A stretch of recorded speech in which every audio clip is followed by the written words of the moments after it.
Ninja Kamui episode 1। पहले episode में हम एक आदमी को ट्रेन में देखते हैं। वो आदमी काफी डरा होता है, उसके चेहरे से पसीने छूट रहे होते हैं। अगले सीन में हम उसी आदमी को भागते हुए देखते हैं, जैसे कि वो किसी से बचकर भाग रहा हो। वो आदमी एक गली में आकर रुकता है, जहाँ उसे बहुत से लोग आकर घेर लेते हैं। वो आदमी ने देखकर कहता है, आखिर तुम लोगों ने मुझे कैसे ढूंढा। हम देखते हैं कि वो लोग जो उस बंदे का पीछा कर रहे थे वो सभी निंजास होते हैं। फिर वो निंजास उस आदमी पर हमला कर देते हैं। हम देखते हैं कि वो बंदा भी एक स्किल्ड निंजा होता है। वो बंदा इन निंजास का डटकर मुकाबला करता है और इन्हें कांटे की टक्कर देता है। फिर हम देखते हैं कि एक निंजा उसकी गर्दन में चाकू मार देता है, जिससे वो बंदा थोड़ा सा कमजोर पड़ जाता है। तभी हम देखते हैं कि निंजास का लीडर उस बंदे की गर्दन पे डिवाइस लगाकर उसे खींचते हुए बिल्डिंग से नीचे गिराता है। फिर निंजास का लीडर उस बंदे की बेरहमी से गर्दन काट देता है। इसके बाद निंजास का लीडर एक डिवाइस में उस बंदे की वेरिफिकेशन करता है और उसकी डेथ को कंफर्म करता है। डिवाइस में हम उस आदमी का कोई और ही चेहरा देखते हैं, जैसे उस बंदे ने कोई मास्क लगाया हो। फिर वो निंजास वहाँ से चले जाते हैं। अगले सीन में हम एक आदमी को देखते हैं जो सभी से दूर एक गांव में अपनी प्यारी सी फैमिली के साथ रह रहा होता है। उस बंदे की फैमिली में उसकी वाइफ सारा और एक बेटा कायल होता है। फिर हम शाम को उस बंदे की वाइफ को देखते हैं जो न्यूज देख रही होती है। उस न्यूज में बताया जाता है 5 लोगों के ग्रुप ने एक आदमी का सर काट के बहुत बेरहमी से मर्डर कर दिया। ये काम किसी ऑर्गेनाइजेशन का भी हो सकता है। इस न्यूज को सुनकर उस बंदे की वाइफ अपने हस्बैंड से पूछती है, क्या तुम्हें लगता है कि ये काम उनका होगा। तभी वहाँ पर उनका बेटा आ जाता है, जिसको देखकर वो चुप कर जाते हैं। फिर वो बंदा अपने बेटे कायल को सुलाने के लिए ले जाता है। हम देखते हैं कि उस बंदे ने अपने घर के चारों तरफ कैमरे लगाए होते हैं ताकि वो अपने घर पर नजर रख सके। अपने बेटे को सुलाने के बाद वो अपनी वाइफ के पास आता है, जो बहुत परेशान नजर आती है। वो बंदा अपनी वाइफ से कहता है, तुम इतनी परेशान क्यों हो। जिस पर वो कहती है, इस बंदे का जिस तरह मर्डर हुआ ये कोई आम मर्डर नहीं लगता। क्या तुम्हें लगता है कि ये उनका काम हो सकता है, कहीं वो हमें ढूंढ न लें। जिस पर उसका हस्बैंड कहता है, तुम परेशान मत हो, वो हमें नहीं ढूंढ पाएंगे। फिर उसकी वाइफ कहती है, क्या तुम्हें लगता है ये शिनिगामी यानी रीपर का काम होगा। जिस पर बंदा कहता है, नहीं नहीं, ये उसका काम नहीं हो सकता, क्योंकि वो हमेशा अकेले काम करता है। और वो अपनी वाइफ को टेंशन फ्री होने के लिए कहता है। हम देखते हैं कि वो एक बहुत प्यारी जिंदगी गुजार रहे होते हैं। अगले सीन में हम उसी आदमी को देखते हैं जिसकी रात को आंख खुलती है। अपने हस्बैंड को जागता देखकर उसकी वाइफ भी उठ जाती है, जिस पर वो कहता है, फिक्र मत करो, तुम यहीं रहो, मैं अभी आता हूँ। हम देखते हैं जैसे ही वो बंदा नीचे जाता है तो उस पर कुछ निंजास हमला कर देते हैं, लेकिन वो बंदा उन निंजास को बहुत बुरी तरह मारने लगता है। अचानक से उसे अपने बेटे कायल की चिल्लाने की आवाज आती है, जिसे सुनकर वो अपने बेटे को बचाने के लिए भागता है। लेकिन तभी एक निंजा उस बंदे को जहरीली पिंस मारता है, जिससे उस बंदे में जहर फैलने लगता है। लेकिन वो किसी तरह हिम्मत करके ऊपर जाता है, जहाँ वो देखता है कि कुछ निंजास ने उसकी वाइफ और उसके बेटे को मार दिया होता है, जिन्हें देखकर वो टूट जाता है। फिर निंजास का लीडर कहता है, उसने मुझे कांटे की टक्कर दी, बेचारी अपने बच्चे और खुद को भी बचा नहीं पाई। और वो उसकी गर्दन में तलवार घुसा देता है। तभी एक निंजा पीछे से आकर उस बंदे की पीठ में तलवार घुसा देता है और वहीं पर गिर जाता है। तभी वहाँ पर पुलिस भी आ जाती है। फिर निंजास का लीडर कहता है, ये लोग इतनी जल्दी कैसे आ गए, ये हमेशा गलत वक्त पर आते हैं। फिर निंजास का लीडर उस बंदे की डेथ को कंफर्म करता है और अपने ग्रुप के साथ वहां से चले जाता है। फिर वहां पर पुलिस आती है जो इन तीनों डेड बॉडीज को चेक करती है। अगले सीन में हम उसी बंदे की लाश को हॉस्पिटल में देखते हैं कि तभी वो जाग जाता है। उसकी आंखों के सामने वही सीन आता है जब निंजास के लीडर ने उसकी वाइफ और उसके बेटे को मारा था, जिसके बाद वो बेहोश हो जाता है। अगले सीन में हम उस बंदे को हॉस्पिटल के बेड पर देखते हैं, जिसे होश आता देखकर सभी डॉक्टर हैरान हो जाते हैं। डॉक्टर उसे कहते हैं, इस पर यकीन करना काफी मुश्किल है कि तुम मरने के बाद दोबारा जिंदा हुए हो लोगन। लोगन डॉक्टर से अपनी वाइफ और अपने बेटे के बारे में पूछता है, जिस पर डॉक्टर कहता है, मुझे अफसोस है लोगन, लेकिन वो नहीं बचे। जिसे सुनकर लोगन की आंखों में आंसू आ जाते हैं। दूसरी तरफ हम दो डिटेक्टिव माइक और एमा को देखते हैं, जो लोगन के पास पूछताछ करने के लिए आते हैं। माइक लोगन से कहता है, माफ करना कि हम तुम्हारे पास ऐसे वक्त में पूछताछ करने के लिए आए, लेकिन क्या तुम हमें उस बंदे के बारे में कुछ बता सकते हो जिन्होंने तुम्हारे घर पर हमला किया। तुम छोटी से छोटी चीज भी हमें बता सकते हो। लेकिन हम देखते हैं कि लोगन उन्हें कुछ नहीं बताता और वो अपनी बेडशीट को जोर से पकड़ लेता है, जिसे देखकर माइक समझ जाता है और सोचता है, ये बंदा कुछ तो जानता है, लेकिन अभी ये इस हालत में नहीं है कि ये हमें कुछ बता सके। और वो अपना कार्ड लोगन को देकर वहाँ से चला जाता है। जाते वक्त माइक एमा से कहता है, मुझे लगता है वो बंदा कुछ तो जानता है, और वो एमा को उस पर नजर रखने के लिए कहता है। अगले सीन में हम लोगन को हॉस्पिटल की छत पर देखते हैं, जहाँ हम ये भी देखते हैं कि एमा ने उस पर नजर रखी होती है। इसी के साथ हमें कुछ देर पहले का सीन दिखाया जाता है, जहाँ नर्सेज लोगन को उसकी वाइफ और उसके बेटे को आखिरी बार देखने के लिए ले जाते हैं। लेकिन हम देखते हैं कि लोगन में अब इतनी हिम्मत नहीं बची होती कि वो अपनी वाइफ और अपने बेटे को देख सके, और वो अपनी व्हीलचेयर को जोर से पकड़ लेता है। उसकी आंखों के सामने उसकी मरी हुई वाइफ और उसके बेटे के विजन्स आ रहे होते हैं, जिससे वो काफी गुस्से में आ जाता है और वो अपने हाथ और पाँवों में पिंस मारने लगता है। फिर हम प्रेजेंट का सीन देखते हैं, जहाँ लोगन छत पर होता है कि तभी उस पर कुछ निंजास अटैक कर देते हैं। लेकिन हम देखते हैं कि लोगन इतना जख्मी होने के बावजूद उन्हें मारने लगता है। वो सभी को बहुत बेरहमी से मार रहा होता है, जैसे कि वो कोई हैवान हो। फिर हम देखते हैं कि लोगन अपने हाथों से एक साइन बनाता है, जिससे वो एक डार्क जुत्सु करता है, जिससे उसके मुंह से काला धुआं निकलता है और सभी तरफ फैल जाता है। इस धुएं में लोगन गायब हो जाता है और सिर्फ हमें उसका सर दिखाया जाता है, जो किसी डीमन की तरह नजर आ रहा होता है। तभी हम देखते हैं कि उस जुत्सु से कि एक सेकंड में सभी निंजास के सर उनके धड़ से अलग हो जाते हैं। इतना शोर सुनकर एमा भी बाहर आने लगती है, लेकिन लोगन आकर उसे बेहोश कर देता है। बचे हुए निंजास को लोगन एक तलवार से बहुत ब्रूटली मारने लगता है। फिर वो इस तलवार से लिफ्ट का बटन दबाता है, जिससे लिफ्ट खुल जाती है। फिर वो सभी निंजास को एक रोड की मदद से उस लिफ्ट में धकेलते हुए ले जाता है और वो उन्हें गाजर मूली की तरह काट देता है। जब वो लिफ्ट से बाहर आता है तो उसके सामने निंजास का लीडर आता है और कहता है, तुम्हें मारना काफी मुश्किल है, जैसे कि मुझे बताया गया था, लेकिन मैं तुम्हें फिर से मौत के मुंह में ले जाऊंगा। और वो निंजास का लीडर लोगन को चढ़ाते हुए कहता है, तुम्हें सुननी चाहिए थी अपनी बीवी की आखिरी दर्द भरी चीख। उसने अपने बच्चे को बचाने के लिए अपनी जान दे दी, लेकिन ना वो खुद को बचा सकी और ना ही अपने बच्चे को। इसे सुनकर जैसे तो लोगन पागल हो जाता है और वो उस पर हमला कर देता है। लेकिन निंजास का लीडर भी कुछ कम नहीं होता, वो लोगन को काफी बुरी टक्कर देता है। तभी लोगन अपनी एक डार्क जुत्सु का इस्तेमाल करता है और निंजा की पीठ में तलवार घुसा देता है, जिसके बाद लोगन उसकी गर्दन में बार बार चाकू से वार करता है और उसे गिराकर पूछता है, आखिर तुम्हें हमारे बारे में कैसे पता चला? निंजास का लीडर कहता है, तुम्हारा हुलिया जो मर्जी हो, तुम जहाँ मर्जी चले जाओ, लेकिन हम तुम्हें ढूंढ लेंगे। मौत तुम्हारी किस्मत में लिखी गई है। ये सुनकर लोगन अपना मास्क उतारता है और हमें उसका असली चेहरा दिखाया जाता है। फिर लोगन आखिरकार उस निंजास के लीडर को मार देता है। फिर लोगन अपनी बीवी और बच्चे की लाश के पास आता है और उन्हें मरा हुआ देखकर काफी दुखी होता है। उसके बाद लोगन अपने घर आता है और एक दीवार को ड्रिल करके उसमें से एक बॉक्स निकालता है। उस बॉक्स में निंजास वाला सामान, एक मास्क और एक तस्वीर होती है। इस तस्वीर में हमें उनके असली चेहरे दिखाए जाते हैं, जिससे हमें पता चलता है कि उसकी बीवी और उसके बेटे ने भी एक मास्क पहना हुआ था। फिर लोगन अपने घर को आग लगाता है और वो मास्क लगाकर वहां से चला जाता है। Ninja Kamui episode 2।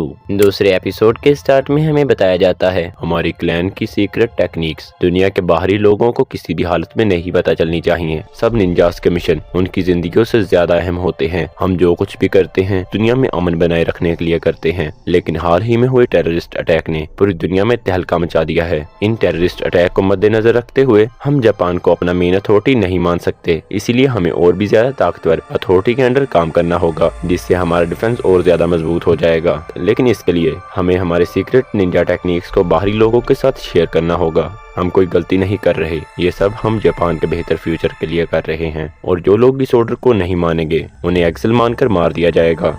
फिर हम मेन स्टोरी लाइन को देखते हैं, जहां लोगन ख्वाब में अपनी मरी हुई वाइफ और बच्चे को देखता है, जिन्हें देखकर वो घबराकर उठ जाता है। हम निंजास के लीडर को भी देखते हैं, जिसे लोगन ने मारा नहीं होता, बल्कि उससे पूछताछ करने के लिए अपने सामने बांध कर लटकाया होता है। दूसरी तरफ हम लोगन को देखते हैं, जिसकी सांसें फूल रही होती हैं। वो खड़ा होने की कोशिश करता है, लेकिन काफी ज्यादा जख्मी और कमजोर होने की वजह से वहीं पर गिर जाता है। तभी वहाँ पर एक आदमी आता है और कहता है, मुझे लगता है कि तुम काफी बड़ी मुसीबत में हो लोगन। जिस पर लोगन कहता है, आखिर तुम यहाँ क्या कर रहे हो? जिस पर वो बंदा बताता है, क्या तुम्हें लगता है वो लोग सिर्फ यहाँ तक रुकेंगे? वो औरों को भी ढूंढेंगे और उन्हें भी मार डालेंगे। मुझे नहीं लगा था कि मैं तुमसे दोबारा मिलूंगा। मैंने सोचा था कि हम मरने के बाद ही मिलेंगे। फिर वो लोगन का इलाज करना शुरू कर देता है। वो बंदा कहता है, मुझे तुम्हारी बीवी के बारे में अफसोस है हाइगन, लेकिन तुमने अपना मास्क क्यों नहीं लगाया? जिस पर हाइगन कहता है, ऑर्गेनाइजेशन को कोई रास्ता मिल गया है जिससे वो हमें किसी भी मास्क के अंदर पहचान सकते हैं, वो हमें दुनिया के किसी भी कोने से ढूंढ सकते हैं। अब इन मास्क को पहनने का कोई फायदा नहीं है। वो बंदा हाइगन से कहता है, कसम से जब भी मैं तुमसे मिलता हूँ तुम मौत के मुंह में होते हो। वो बंदा हाइगन की जख्मी बाजू को देखकर कहता है, क्या तुमने secret art talk of awareness का इस्तेमाल किया? लेकिन तुम ये दोबारा ना करना वरना तुम मारे जाओगे। ये वही टेक्निक होती है जिसको हाइगन ने एपिसोड 1 में इस्तेमाल किया होता है, जिसमें वो अपने हाथ और पाँव में पिंस मारता है ताकि वो फिजिकली तेज हो सके। जब वो बंदा हाइगन की पीठ वाले जख्म को देखता है तो वो हैरानी के साथ कहता है, अगली बार को छोड़ो, मैं तो ये देख कर हैरान हूँ कि इतने गहरे जख्म के बावजूद अभी तक तुम जिंदा कैसे हो। तुम्हें तो मर जाना चाहिए था। मुझे समझ नहीं आ रहा कि तुम अभी तक जिंदा कैसे हो। ये तुम्हारी किस्मत है या तुम्हें ऊपर वाला किसी मकसद के लिए जिंदा रखना चाहता है। फिर वो बंदा हाइगन का इलाज करना शुरू कर देता है और कहता है, तुम्हें मुकम्मल ठीक होने में 6 से 7 दिन लगेंगे। जिस पर हाइगन कहता है, तुम बस मेरा इतना इलाज कर दो कि मैं बाहर वाले मेहमान कुछ सवाल जवाब कर सकूं। इस पर वो बंदा पूछता है, फिर तुम इसके बाद क्या करोगे हाइगन? हाइगन कहता है, मैं उन सभी को ढूंढूंगा और उन सभी को मार डालूंगा। फिर वो बंदा हाइगन का इलाज करने के लिए उसे बेहोश कर देता है। जब रात को हाइगन को होश आता है तो उसकी बॉडी पर पट्टियां हो चुकी होती हैं। वो अपने पास पड़े हुए बैग को खोलता है जिसमें बहुत से सेल फोन होते हैं। लोगन उस बैग में से मिस्टर मोरस का दिया हुआ कार्ड निकाल कर देखता है। फिर हाइगन निंजास के लीडर के पास आता है और हाइगन बहुत बेदर्दी से उसके चाकू मारने लगता है, जिस पर निंजास का लीडर कहता है, कमीने, तुम मुझे मार क्यों नहीं देते? तुम्हें पता है कि तुम मुझे जितना मर्जी टॉर्चर कर लो लेकिन मैं अपना मुंह नहीं खोलूंगा। जिस पर हाइगन कहता है, मुझे पता है, जिससे निंजास का लीडर बहुत ज्यादा डर जाता है। फिर हाइगन लगातार 3-4 दिन तक निंजास के लीडर को ब्रूटली टॉर्चर करता है। एक रात हाइगन उस पर पेट्रोल डालता है जिससे वो होश में आता है और वो कहता है, ओह हाँ, अभी मुझे याद आया, तुम्हारी बीवी, तुम्हें देखना चाहिए था उसका चेहरा, वो कमाल का था। तुम्हारे बच्चे के तो चेहरे पर थोड़ा सा डर था लेकिन तुम्हारी बीवी, उसकी आंखों में डर मैं उसकी आखिरी सांस तक देख सका था जब तक कि मैंने उसे मार नहीं दिया। तुम्हें उसकी चीखें सुननी चाहिए थी।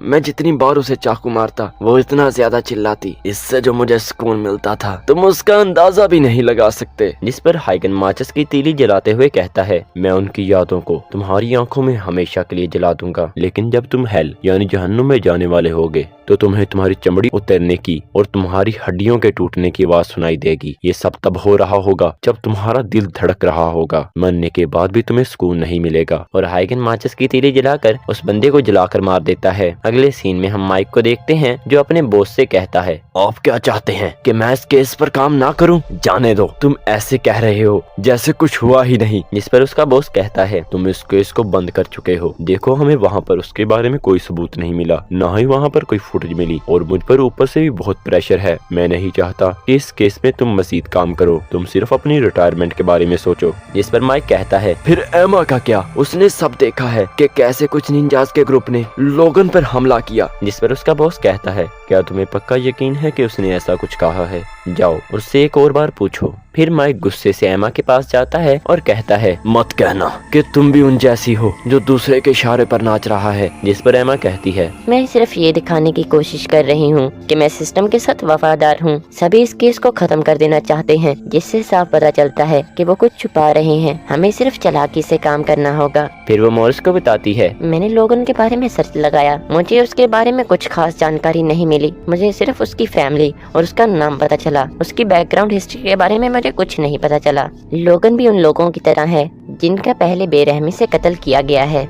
अगले सीन में हम लोगन को देखते हैं जो किसी को ढूंढने के लिए जाता है। वो बहुत सी जगहों पर जाता है लेकिन वो बंदा उसे नहीं मिलता। फिर हम लोगन को एक बार में देखते हैं जहां 2 पुलिस वाले आते हैं और बार के मालिक से हफ्ता लेते हैं। उनमें से एक पुलिस वाला कहता है, तुम्हें नहीं लगता कि आजकल इन नोटों की खुशबू कुछ कम हो गई है? और वो बार के मालिक को मारने लगते हैं। दूसरा पुलिस वाला लोगन को देखकर कहता है, मैंने बाहर एक बाइक देखी, क्या वो तुम्हारी बाइक है? मुझे तो वो चोरी की लगती है। लेकिन लोगन उसे कोई जवाब नहीं देता, जिस पर उसे गुस्सा आ जाता है और वो लोगन को मारने ही लगता है कि लोगन उसका बाजू तोड़ देता है और उसे बेहोश कर देता है। फिर लोगन वहाँ से जाने लगता है कि तभी दूसरा पुलिस वाला लोगन पर अटैक कर देता है, लेकिन लोगन उसे मुक्का मारकर दूर फेंकता है और वहाँ से चला जाता है। जब हाइगन बाहर आता है तो पुलिस की कार देखता है, जिससे उसे माइक की याद आती है। दूसरी तरफ हम एमा को देखते हैं जो VR पर गेम खेल रही होती है, जो कि एक ओजा नामी कंपनी ने बनाई होती है। ये कंपनी काफी एडवांस टेक्नोलॉजी बनाने के बारे में मशहूर है। तभी माइक को एक कॉल आती है जो और किसी के नहीं बल्कि हाइगन की होती है। माइक कहता है, जी मैं माइक मॉरिस बोल रहा हूँ। जिस पर हाइगन कहता है, मैं जो लोगन बात कर रहा हूँ। उसका नाम सुनते ही माइक एमा को उसकी कॉल को ट्रेस करने के लिए कहता है और माइक लोगन को बातों में उलझाने लगता है। लोगन कहता है, मुझे तुमसे कुछ सवाल पूछने हैं, चलो हम किसी जगह पर मिलकर बात करते हैं। फिर लोगन फोन को तोड़ देता है जिससे एमा उसको ट्रेस नहीं कर पाती। लोगन फिर से उसे दूसरे नंबर पर कॉल करता है और कहता है, तुम ये चूहे बिल्ली का खेल बंद करो, मैं तुमसे मिलना चाहता हूँ, मिलने की जगह तुम बताओगे। माइक हाइगन को एक चाइनीज रेस्टोरेंट में मिलने के लिए बोलता है। दूसरी तरफ एमा अपनी पूरी कोशिश कर रही होती है कि वो लोगन के फोन को ट्रेस कर पाए, लेकिन लोगन फिर से कॉल कट कर देता है और फोन को तोड़ देता है जिससे एमा उसे ट्रेस नहीं कर पाती। अगले सीन में हम माइक को देखते हैं जो उसी रेस्टोरेंट में आया होता है। रेस्टोरेंट का मालिक माइक का दोस्त होता है। वो माइक से कहता है, तुम काफी देर बाद मिले हो, तो बताओ कैसे आना हुआ। जिस पर माइक कहता है, तुम्हारा रेस्टोरेंट मिलने के लिए एक बेहतरीन जगह है। जिस पर वो बंदा कहता है, मैंने तुम्हें कितनी बार कहा है, ये मेरा रेस्टोरेंट है, तुम यहाँ पर क्रिमिनल से मिलने की डीलिंग ना किया करो। फिर वो बंदा कहता है,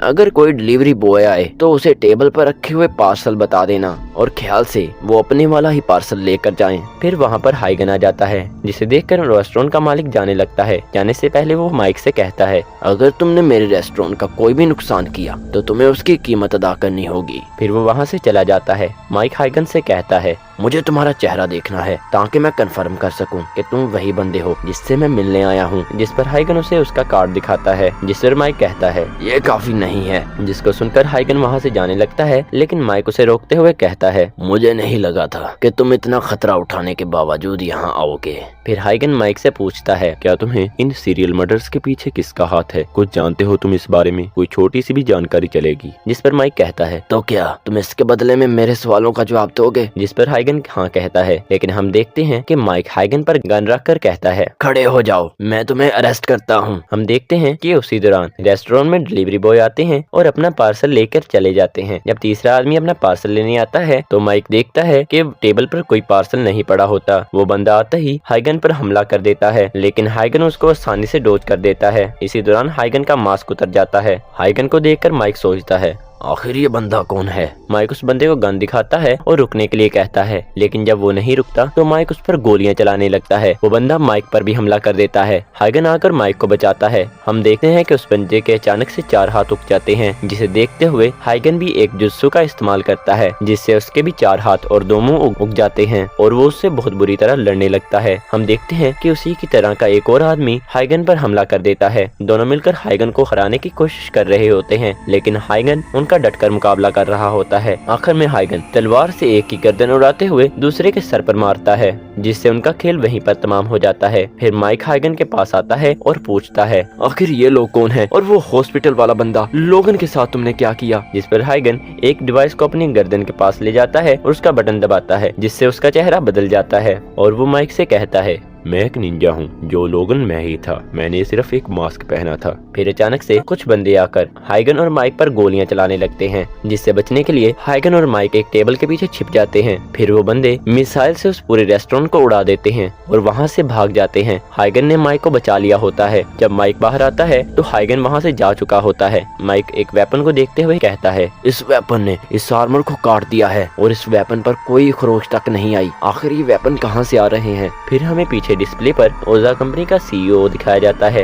एपिसोड के आखिर में हम एक बंदे यामाजी को देखते हैं, जिसने हाइजन को मारने का टारगेट दिया होता है। उसके पास साई नामी एक बंदा आता है और कहता है, सर यामाजी, हाइगन फिर से जिंदा बच गया। Ninja Kamui episode 3। एपिसोड की स्टार्ट एक चर्च से होती है, जहां बहुत सी लाशें पड़ी होती हैं। हम एक आदमी को भी देखते हैं जिसके गार्ड उसे प्रोटेक्ट करते हुए उसकी कार में ले आते हैं। वो बंदा बहुत ही ज्यादा डरा होता है और लगातार दुआ करते हुए कहता है, प्लीज गॉड, मुझे उस शैतान से बचा ले। लेकिन तभी कहीं से 2 शैतानी हाथ आकर उसके मुंह को जोर से पिचका देते हैं और उसकी गाड़ी में ब्लास्ट हो जाता है, जिससे उस बंदे की मौत हो जाती है। हम देखते हैं ये काम एक निंजा का होता है। फिर वो निंजा फोन में हाइगन की तस्वीर देखते हुए कहता है, ये शिकार तो काफी तगड़ा नजर आ रहा है, और वो हाइगन की तस्वीर को चाट लेता है। अगले सीन में हम उसी आदमी को मीट खाता हुआ देखते हैं, जिसके पास मास्टर यामाजी आते हैं। वो निंजा मास्टर यामाजी से कहता है, तुमने मुझे कितना बेकार काम दिया, उन कमीनों में जरा सा भी दम नहीं था। तुमने मेरा वक्त सिर्फ जाया किया है, अगली बार ऐसे छोटे मोटे काम मुझे न देना। पर मास्टर यामाजी कहते हैं, एक तलवार सिर्फ एक हथियार होता है, उसकी अपनी कोई ख्वाहिश नहीं होती। वो निंजा मास्टर यामाजी से कहता है, मैं पुराने निंजास जैसा नहीं हूँ जो कमबख्त एक कसम के पीछे अपनी जान को दाव पे लगा देते हैं। जिस पर यामाजी कहते हैं, हमें उन निंजास को खत्म करना होगा जिन्होंने हमारा ऑर्डर नहीं माना, क्योंकि मैं नहीं चाहता कि हमारी सीक्रेट आर्ट दूसरे लोगों को पता चले। निंजा हाइगन की तस्वीर देखते हुए कहता है, मुझे लगता है इस आदमी में बहुत दम है, मुझे इसे मारने में मजा आएगा। मास्टर यामाजी बताते हैं, हाइगन निंजास की हिस्ट्री का सबसे बेहतरीन निंजा है। उसने अनगिनत टेक्निक को मास्टर किया हुआ है और जब वो अपने टारगेट का शिकार करता है तो वो बिल्कुल हैवान बन जाता है। वो निंजास में सबसे बेहतरीन निंजा है। हम उससे एक बार मार चुके हैं, जबकि डॉक्टर्स ने भी उसे मरा हुआ डिक्लेयर कर दिया था, लेकिन वो एक सीक्रेट निंजा टेक्निक का इस्तेमाल करते हुए बच गया। जिस पर निंजा कहता है, क्या ये वही टेक्निक है जो पुराने निंजास अपने वक्त में इस्तेमाल किया करते थे? जिस पर यामाजी कहते हैं, हमें अगली बार उसे मारना ही होगा, लेकिन मारने से पहले हमें उससे वो सीक्रेट टेक्निक के बारे में पता करना होगा। जिस पर वो निंजा कहता है, देखना मास्टर यामाजी, वो मेरे पाँव पकड़कर माफी मांगते हुए वो टेक्निक को बताएगा। और वो वहाँ से जाने लगता है, लेकिन जाने से पहले वो पूछता है, आखिर आपने दूसरे आदमी शिनिगामी के बारे में क्या सोचा? मैं शर्त लगाता हूँ शिनिगामी मेरे शिकार पर हाथ जरूर डालेगा। जिस पर यामाजी कहते हैं, वो ऐसा नहीं करेगा क्योंकि मैंने उसे हाइगन से दूर रहने के लिए कहा है। अगली सीन में हम शिनिगामी को देखते हैं, जिसने काफी एक्सेल निंजा को मौत की घाट उतार दिया होता है। उसके सामने एक बंदा आकर कहता है, किसी के इशारों पर चलना सिर्फ एक बुज़दिल निंजा की निशानी है साई। अब तक तुम बहुत से एक्सेल निंजा को मार चुके हो, आखिर तुम इस करप्ट ऑर्गेनाइजेशन का साथ क्यों दे रहे हो? तुम एक्सेल निंजा को इसलिए मार रहे हो क्योंकि तुम उनसे डरते हो। वो निंजास जो अपने पुराने तरीकों से जी रहे हैं, वो तुम जैसों के सामने कभी हार नहीं मानेंगे, जैसा कि हाइगन ने किया। तुम सब कुत्तों में जरा सा भी दम नहीं है कि तुम हाइगन को हाथ भी लगा सको। और वो आदमी एक जुत्सु का इस्तेमाल करते हुए शिनिगामी पर हमला कर देता है, लेकिन हम देखते हैं कि शिनिगामी को एक भी खरोच नहीं आई होती। वो बंदा शिनिगामी को सही सलामत देखकर कहता है, वो इस जुत्सु से इतनी आसानी से कैसे बच गया? उसे एक खरोच तक नहीं आई। ये क्या? नहीं, उसकी तलवार कहाँ पर है? हम देखते हैं कि शिनिगामी की तलवार अभी तक उस निंजा के सीने से आर पार हो चुकी होती है। मरते हुए वो बंदा कहता है, मैं हेल में तुम्हारा इंतजार करूंगा बुज़दिल। अगले सीन में हम देखते हैं कि एक ऑफिसर माइक को बताता है, हमें काफी सबूत मिले हैं कि वहाँ पर ड्रग डीलिंग्स होती थी और ये बंदा भी उनमें शामिल था। और जो भी तोड़फोड़ उस रेस्टोरेंट में हुई वो सिर्फ दो राइवल्स गैंग के दरमियान छोटी सी लड़ाई थी और इसी के साथ ये केस क्लोज हो जाता है। जिस पर माइक गुस्से से कहता है, तुम सभी बिकाऊ कुत्ते हो जो पैसों के लिए कुछ भी करते हो। तभी वहाँ पर माइक का बॉस आ जाता है और वो उसे अपने साथ ले जाता है। फिर माइक का बॉस उसे कहता है, तुम्हें सिर्फ अपनी रिटायरमेंट के बारे में सोचना चाहिए। रिटायरमेंट के बाद तुम आराम से सारा दिन फिशिंग कर सकते हो। जिस पर वो कहता है, वैसे मैं आजकल विस्की की बजाय चाइनीज स्नैक्स खाना पसंद करता हूँ। जिस पर उसका बॉस कहता है, कोई बात नहीं, मैं तुम्हें वो भी पहुँचा दूंगा और साथ में एक फिशिंग रोड भी गिफ्ट में दे दूंगा। जिस पर वो कहता है, मुझे सोचने दो, वो फिशिंग रोड ओसा कंपनी की बनाई हुई होगी ना? जिस पर माइक का बॉस खड़ा हो जाता है और कहता है, मुझे लगता है तुम्हें कुछ ब्रेक लेने की जरूरत है, क्योंकि लोग अक्सर जल्दी में गलत फैसले कर लेते हैं। और वो उसे रेजिग्नेशन लेटर देकर वहाँ से चला जाता है। अगले सीन में हम देखते हैं कि माइक अपनी गाड़ी में हाइगन की दी हुई लोकेशन पर पहुँच जाता है और हाइगन से कहता है, तुम्हारी इस जगह को ढूंढने में मुझे बहुत मुश्किल हुई। फिर माइक हाइगन को बताता है, वो वेपन जिनसे हम पर रेस्टोरेंट में हमला हुआ था वो ओजा कंपनी की बनाई हुई थी। ओजा एक खतरनाक कंपनी है, FBI भी उनकी मुट्ठी में है। हाइगन कहता है, उन्होंने मेरी फैमिली को मार डाला, मैं उन्हें एक एक करके ढूंढ के मार डालूंगा। मैं उनकी अतड़ियां निकाल कर उनसे उन्हें फांसी दूंगा। मैं उन्हें उस दर्द का एहसास करवाऊंगा जो उन्होंने मुझे दिया। फिर हाइगन एक ड्रिंक को माइक के साथ शेयर करता है। ये निंजास का तरीका होता है जब वो किसी से दोस्ती करते हैं या वो आगे मिशन करने वाले होते हैं। माइक कहता है, मैंने एक ऐसे बंदे को बुलाया है जो ओजा कंपनी के बारे में थोड़ा बहुत जानता है। हम देखते हैं कि वो और कोई नहीं बल्कि एमा होती है। माइक उसे लेट आने के लिए बहुत सुनाता है। फिर हाइगन और माइक उसकी गाड़ी में बैठ जाते हैं। हम देखते हैं कि एमा की गाड़ी में काफी एडवांस टेक्नोलॉजी लगी होती है। फिर एमा बताती है, ओजा कंपनी एक मल्टीनेशनल कंपनी है। ये मिलिट्री वेपन, टेलीकम्युनिकेशन, इंटरटेनमेंट के लिए बहुत एडवांस टेक्नोलॉजी टेक्नोलॉजीज का इस्तेमाल करते हुए डिवाइस बनाती हैं। दुनिया में कोई ऐसी कंट्री नहीं है जहां ओजा कंपनी की प्रोडक्ट इस्तेमाल न की जाती हो। इस कंपनी के खिलाफ जो भी खड़ा होता है वो किसी न किसी अजीब तरीके से मारा जाता है। मिसाल के तौर पर जिस बंदे को आप स्क्रीन पर देख सकते हैं, ये यूरोप का एक पॉलिटिशियन है। इसने अपनी कंट्री में बाहरी कंपनीज की प्रोडक्ट को इस्तेमाल करने पर पाबंदी लगा दी थी, लेकिन कुछ ही हफ्तों पहले इसकी मौत एक अजीब एक्सीडेंट में हो गई। फिर जो नया पॉलिटिशियन आया उसने सभी कंपनीज को अपनी कंट्री में अलाउ कर दिया, जिसमें ओजा कंपनी भी शामिल थी। ओजा कंपनी की ग्रोथ के दौरान बहुत सी मौतें हुई। मुझे लगता है कि निंजास और ओजा कंपनी आपस में मिलकर काम कर रहे हैं।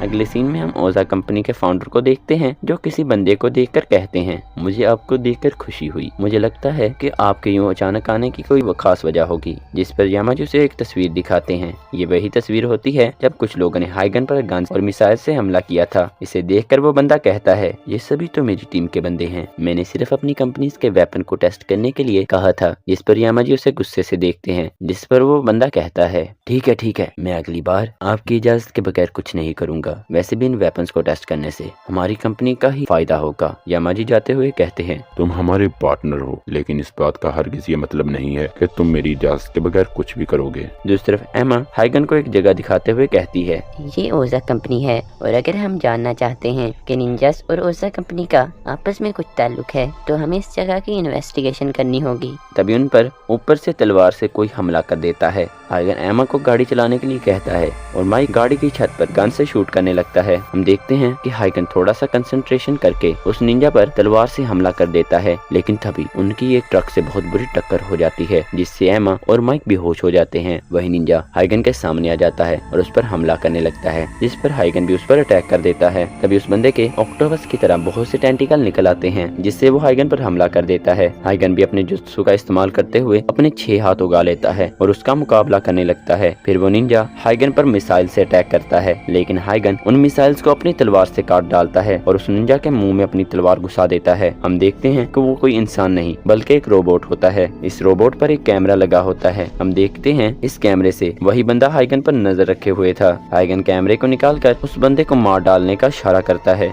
फिर हम देखते हैं कि पुलिस वाले एमा और माइक को रेस्क्यू करने के लिए आते हैं। दूसरी तरफ हम हाइगन को देखते हैं जो उनसे काफी दूर एक बाइक पर होता है। तभी उसे एक कॉल आती है। वो अपने बैग में से फोन निकालता है और कॉल को उठाता है। तभी दूसरी तरफ से एक बंदा बोलता है, तो आखिर अब हम बात कर सकते हैं हाइगन। इसे सुनकर हाइगन बहुत ज्यादा हैरान हो जाता है। Ninja Kamui episode 4।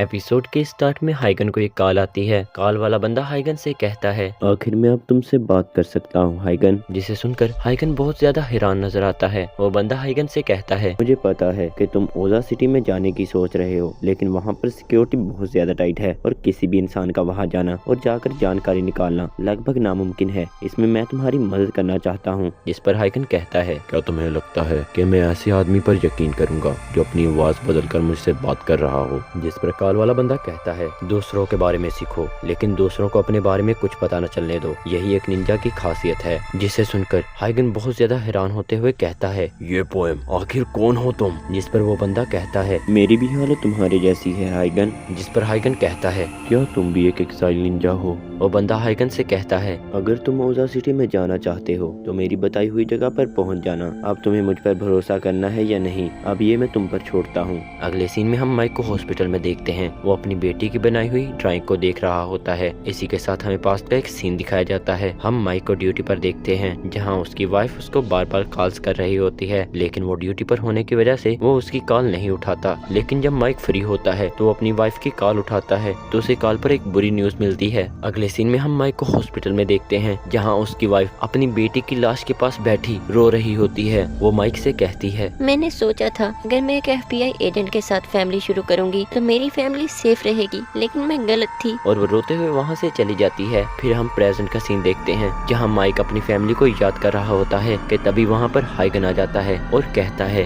अब तुम कैसा महसूस कर रहे हो माइक? कुछ देर बाद वहाँ पर एमा भी आ जाती है। हाइगन इन्हें उस कॉल के बारे में बताता है, जिस पर माइक कहता है, आखिर एक कॉल से तुम उस आदमी पर भरोसा कैसे कर सकते हो हाइगन? जिस पर हाइगन कहता है, उस बंदे ने जो पोएम का स्टेंजा बोला वो हमारी पुरानी ऑर्गेनाइजेशन के मेंबर्स को ही पता थी, और हम जब से इस कंट्री में आए हैं, तब से मैंने उस पोएम को किसी के मुंह से नहीं सुना। फिर एमा कहती है, जैसा कि उस काल वाले बंदे ने बताया कि ओजा सिटी में बहुत ज्यादा सख्त सिक्योरिटी है। इस सिक्योरिटी को तोड़कर अंदर जाना और जानकारी निकालना किसी घोस्ट के लिए भी बहुत ज्यादा मुश्किल है। जिस पर माइक हाइगन से पूछता है, तुम क्या करोगे जब ये सब कुछ एक जाल हुआ? जिस पर हाइगन कहता है, मैं उन सभी को मार डालूंगा। जिस पर माइक हाइगन से कहता है, बोलो मत हाइगन, हम सिर्फ कुछ देर के लिए इकट्ठे काम कर रहे हैं। जिस पर माइक एमा से पूछता है, तो बताओ कि हम ओजा सिटी में कैसे जा सकते हैं? वैसे मैं तुम दोनों को बता दूं कि हमारे बॉस हम पर नजर रखे हुए हैं। जिस पर एमा कहती है, उस सिटी के अंदर जाने का कोई रास्ता नहीं है, हर तरफ सख्त सिक्योरिटी है। लेकिन मुझे डार्क वेब पर एक कम्युनिटी मिली है जिसके एडमिन का कहना है कि ओजा सिटी पूरी दुनिया पर कब्जा करना चाहती है, जिसके लिए वो बहुत ज्यादा एडवांस वेपन बना रही है और मैंने उस एडमिन का एड्रेस निकाल लिया है। जिस पर माइक कहता है, तो ठीक है, मैं अकेले ही वहाँ पर उससे मिलने जाऊंगा और अब तुम इस केस में काम नहीं करोगी क्योंकि मैं नहीं चाहता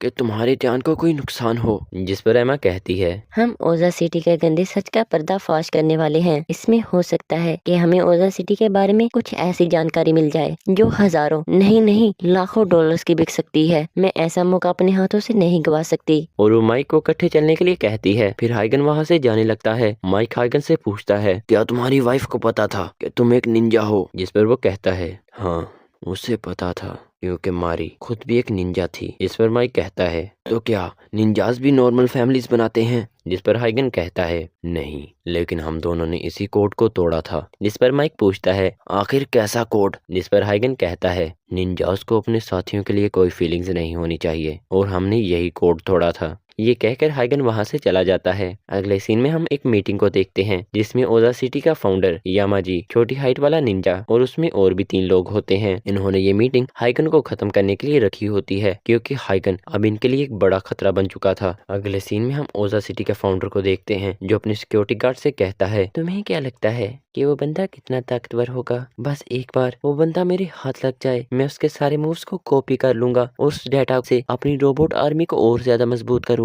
दूसरी तरफ हम यामाजी को देखते हैं जिसके पास जाई आता है और कहता है, मास्टर यामाजी, बस आप एक बार हुक्म दे दें, मैं हाइगन को खत्म कर दूंगा। जिस पर मास्टर यामाजी कहते हैं, नहीं, मैं उसे मारने के लिए किसी और निंजा को भेजूंगा। तुम्हें हाइगन का मुकाबला करने की कोई जरूरत नहीं है और मारने से पहले हम हाइगन से उसकी सीक्रेट टेक्निक के बारे में पता करेंगे। फिर हमें निंजास के 3 कोड्स के बारे में बताया जाता है। निंजास का पहला कोड के निंजास के सीक्रेट किसी को भी पता नहीं होने चाहिए। दूसरा कोड के निंजास को एक दूसरे के लिए फीलिंग्स नहीं होनी चाहिए। तीसरा कोड ये कि उनके मिशन उनकी जिंदगियों से ज्यादा अहम होते हैं। फिर हम पास्ट का एक सीन देखते हैं जहाँ 3 निंजास बहुत बेरहमी से कुछ बंदों को मारते हुए अपना मिशन पूरा करते हैं। इस मिशन के कंप्लीट करने की वजह से उनके क्लैन के लीडर उन्हें ऑफिशियली निंजास बना देते हैं और उन्हें उनके नाम देते हैं। हम देखते हैं कि उसमें जाई, मारी और हाइगन होते हैं। ये अपने क्लैन में सबसे ज्यादा ताकतवर निंजास होते हैं। क्लैन के लीडर उन्हें एक एक खास टेक्निक के बारे में बताते हैं जिन्हें वो एक दूसरे को बताने से मना करते हैं। हम यामाजी को भी वहाँ पर देखते हैं। अगले सीन में हम तीनों निंजास को एक कमरे में देखते हैं जहाँ वो ऑफिशियली निंजास बन के बहुत खुश होते हैं। हम देखते हैं कि हाइगन मजाक में जाई से कहता है, कहीं तुम अपनी टेक्निक मुझे न बता देना जाई। जिस पर जाई कहता है, नहीं, मैं उस टेक्निक को तुम्हें नहीं बताऊंगा क्योंकि हो सकता है कि आगे जाकर हमें एक दूसरे का सामना करना पड़े। फिर वो ड्रिंक्स को शेयर करते हैं। अगले सीन में हम देखते हैं कि हाइगन और मारी एक मिशन पर जाते हैं जहाँ पर मारी बहुत ज्यादा जख्मी हो जाती है जिसकी वजह से हाइगन मिशन को पूरा ना करते हुए मारी को लेकर समुद्र में कूद जाता है। मारी जख्मी होने की वजह से बेहोश हो जाती है। फिर हाइगन उसे एक गुफा में ले जाता है और उसका इलाज करता है। हम देखते हैं कि जब मारी को होश आता है तो वो मिशन को कंप्लीट ना करने की वजह से अपनी चाकू से जान देने ही वाली होती है कि हाइगन उसका चाकू पकड़ लेता है। जिस पर मारी कहती है, तुम्हें याद है ना हमारा कोड कि निंजास को एक दूसरे के लिए फीलिंग्स नहीं होनी चाहिए। जिस पर हाइगन कहता है, मुझे पता है, लेकिन मैंने इस कोड को उसी दिन तोड़ दिया था जब मैंने पहली बार तुम्हें देखा था। जिसके बाद वो रिलेशन में आ जाते हैं। अगले सीन में हम देखते हैं कि जब साई सुबह उस गुफा में आता है तो उन दोनों को इकट्ठा देखकर बहुत हैरान होता है। इसी के साथ हम प्रेजेंट का सीन देखते हैं जहाँ साई उसी कप को देख रहा होता है जिसमें उन्होंने ड्रिंक शेयर की होती है। दूसरी तरफ हम हाइगन को देखते हैं जिसे काल वाला बंदा कहता है, ओजा सिटी में घुसना कोई बच्चों का खेल नहीं है। यहाँ हर तरफ सिक्योरिटी ड्रोन्स घूम रहे होते हैं जो किसी भी अनइनवाइटेड बंदे को नोटिस करके उस पर अटैक कर देते हैं और उस अनइनवाइटेड टारगेट को खत्म कर देते हैं। ओजा सिटी के ऊपर एक इलेक्ट्रोमैग्नेटिक बैरियर है जो सिर्फ पानी और हवा को ही अंदर जाने देता है। ये लोग अंडरग्राउंड फैसिलिटीज का इस्तेमाल करते हैं ताकि वो सेंसर्स को कंट्रोल कर सकें। तुम ओजा सिटी में यहीं से इंटर होगे। वहाँ पर गार्ड्स की सिक्योरिटी बहुत ज्यादा टाइट है और हर तरफ लेजर ट्रैप्स हैं जो हर 2 सेकंड में बदलते रहते हैं। हम अपना ये प्लान सूरज के डूब जाने के बाद शुरू करेंगे। दूसरी तरफ हम माइक को देखते हैं जो एमा के साथ खाना खाने आया होता है क्योंकि माइक के बॉस ने एमा को किसी और का पार्टनर बना दिया होता है। अगले सीन में हम हाइकन को देखते हैं जो अपनी निंजा स्किल्स के जरिए ओजा सिटी में दाखिल होता है। वो कैमरास की नजर में आए बगैर और सिक्योरिटी गार्ड से छुपते छुपाते सिटी में इंटर होता है। काल वाला बंदा लगातार हाइकन को इंस्ट्रक्शन दे रहा होता है। वो हाइकन को किसी के साथ भी लड़ने के लिए मना करता है और खामोशी के साथ अपना काम करने के लिए कहता है। लेकिन जब हाइकन लेजर ट्रैप से गुजर रहा होता है तो उसके पसीने की एक बूंद लेजर ट्रैप से टकरा जाती है जिससे सिक्योरिटी अलार्म बजने लगता है, जिससे सभी गार्ड्स अलर्ट हो जाते हैं और हाइगन पर हमला कर देते हैं। काल वाला बंदा हाइगन से कहता है चलते रहो हाइगन, तुम्हें रुकना नहीं है। फिर हम देखते हैं कि हाइगन एक कमरे में आ जाता है जहाँ उसके सामने इलेक्ट्रोमैग्नेटिक बैरियर होता है। काल वाला बंदा हाइगन से कहता है मैं इस इलेक्ट्रोमैग्नेटिक बैरियर को 5 सेकंड के लिए बंद कर दूंगा और तुम्हारे पास वही 5 सेकंड होंगे, तुम्हें जल्दी करनी होगी। फिर हाइगन जल्दी से भागता हुआ उस बैरियर को पार करने ही वाला होता है कि तभी जाई आकर हाइगन को दूर फेंकता है। एपिसोड के एंड पर हम देखते हैं कि बैरियर के एक तरफ हाइगन और दूसरी तरफ जाई होता है।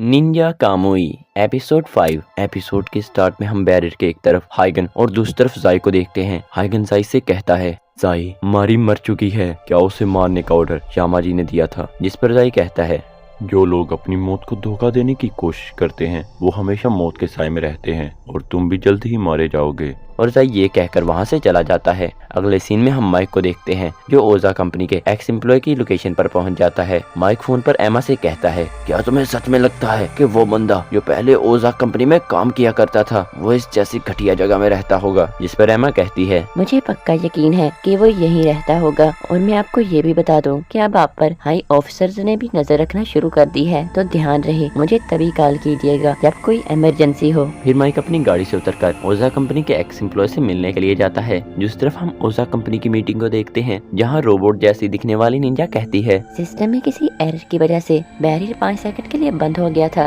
उस बंदे का हार्ट ट्रैप को पार करना ये साबित करता है कि उसकी कोई अंदर से मदद कर रहा है। जिस पर छोटी हाइट वाला निंजा कहता है चलो हम उसे मार देते हैं और सभी एक निंजा को बताते हैं कि उनकी औकात क्या है। जिस पर यामा जी कहते हैं हमारा प्लान नहीं बदलेगा, हम हाइगन की सीक्रेट आर्ट को जाने बगैर उसे नहीं मार सकते। जिस पर छोटी हाइट वाला निंजा कहता है तो ठीक है, हम उसे शहर के अंदर इंटर होने देते हैं, हमारी सभी की सभी फोर्सेस यहीं पर हैं, हम उसे आसानी से मार देंगे और उसे सीक्रेट आर्ट का भी पता कर लेंगे। ये आइडिया सभी को पसंद आता है। अगले सीन में हम हाइगन को देखते हैं जिसे कोल वाला बंदा कहता है तुम्हारे लिए एक खबर है, मुझे लगता है कि ऑर्गेनाइजेशन ने तुम्हें शहर के अंदर घुसने की परमिशन दे दी है। बेशक ये एक चाल है, वो तुम्हें मारने के लिए अपने सबसे बेहतरीन निंजास को चुन रहे हैं। अगर तुम उनसे लड़े तो तुम मारे जाओगे। मेरे ख्याल से ये तुम्हारे लिए सही वक्त नहीं है। जिस पर हाइगन कहता है इसके लिए बहुत देर हो चुकी है, मैं यामाजी और सभी को मार डालूंगा जिन्होंने मेरी फैमिली को खत्म किया। जिस पर काल वाला बंदा कहता है तो ठीक है, तो फिर तुम अपना प्लान 7 बजे स्टार्ट करना क्योंकि उस वक्त ओजा सिटी में एक परेड होने वाली है और तुम आसानी से अपना प्लान पूरा कर सकोगे। दूसरी तरफ हम माइक को देखते हैं जो ओजा कंपनी के एक्स एम्प्लॉय को अपनी मदद करने के लिए मना लेता है। जिस पर वो बंदा माइक को एक सीक्रेट रूम में ले जाता है। दूसरी तरफ हम देखते हैं कि ओजा सिटी में परेड स्टार्ट हो चुकी होती है। इसी के साथ हाइगन ने भी अपना मिशन स्टार्ट कर लिया होता है। हम देखते हैं कि हाइगन के हर एक मुंह पर ओजा कंपनी की मीटिंग के हर मेंबर ने नजर रखी हुई होती है। दूसरी तरफ हम हाइगन को देखते हैं जो एक टनल में आता है। उसके सामने बहुत से निंजास आ जाते हैं जिन्हें देखते ही हाइगन हैवानों की तरह उन पर टूट पड़ता है और उन सभी को मार डालता है। दूसरी तरफ हम माइक को देखते हैं जो उसी बंदे को ओजा कंपनी की इन्फॉर्मेशन को हैक करने के लिए कहता है। वो बंदा ओजा कंपनी की इन्फॉर्मेशन को हैक करने की बहुत कोशिश करता है लेकिन उन्हें कुछ खास जानकारी नहीं मिलती। लेकिन माइक की नजर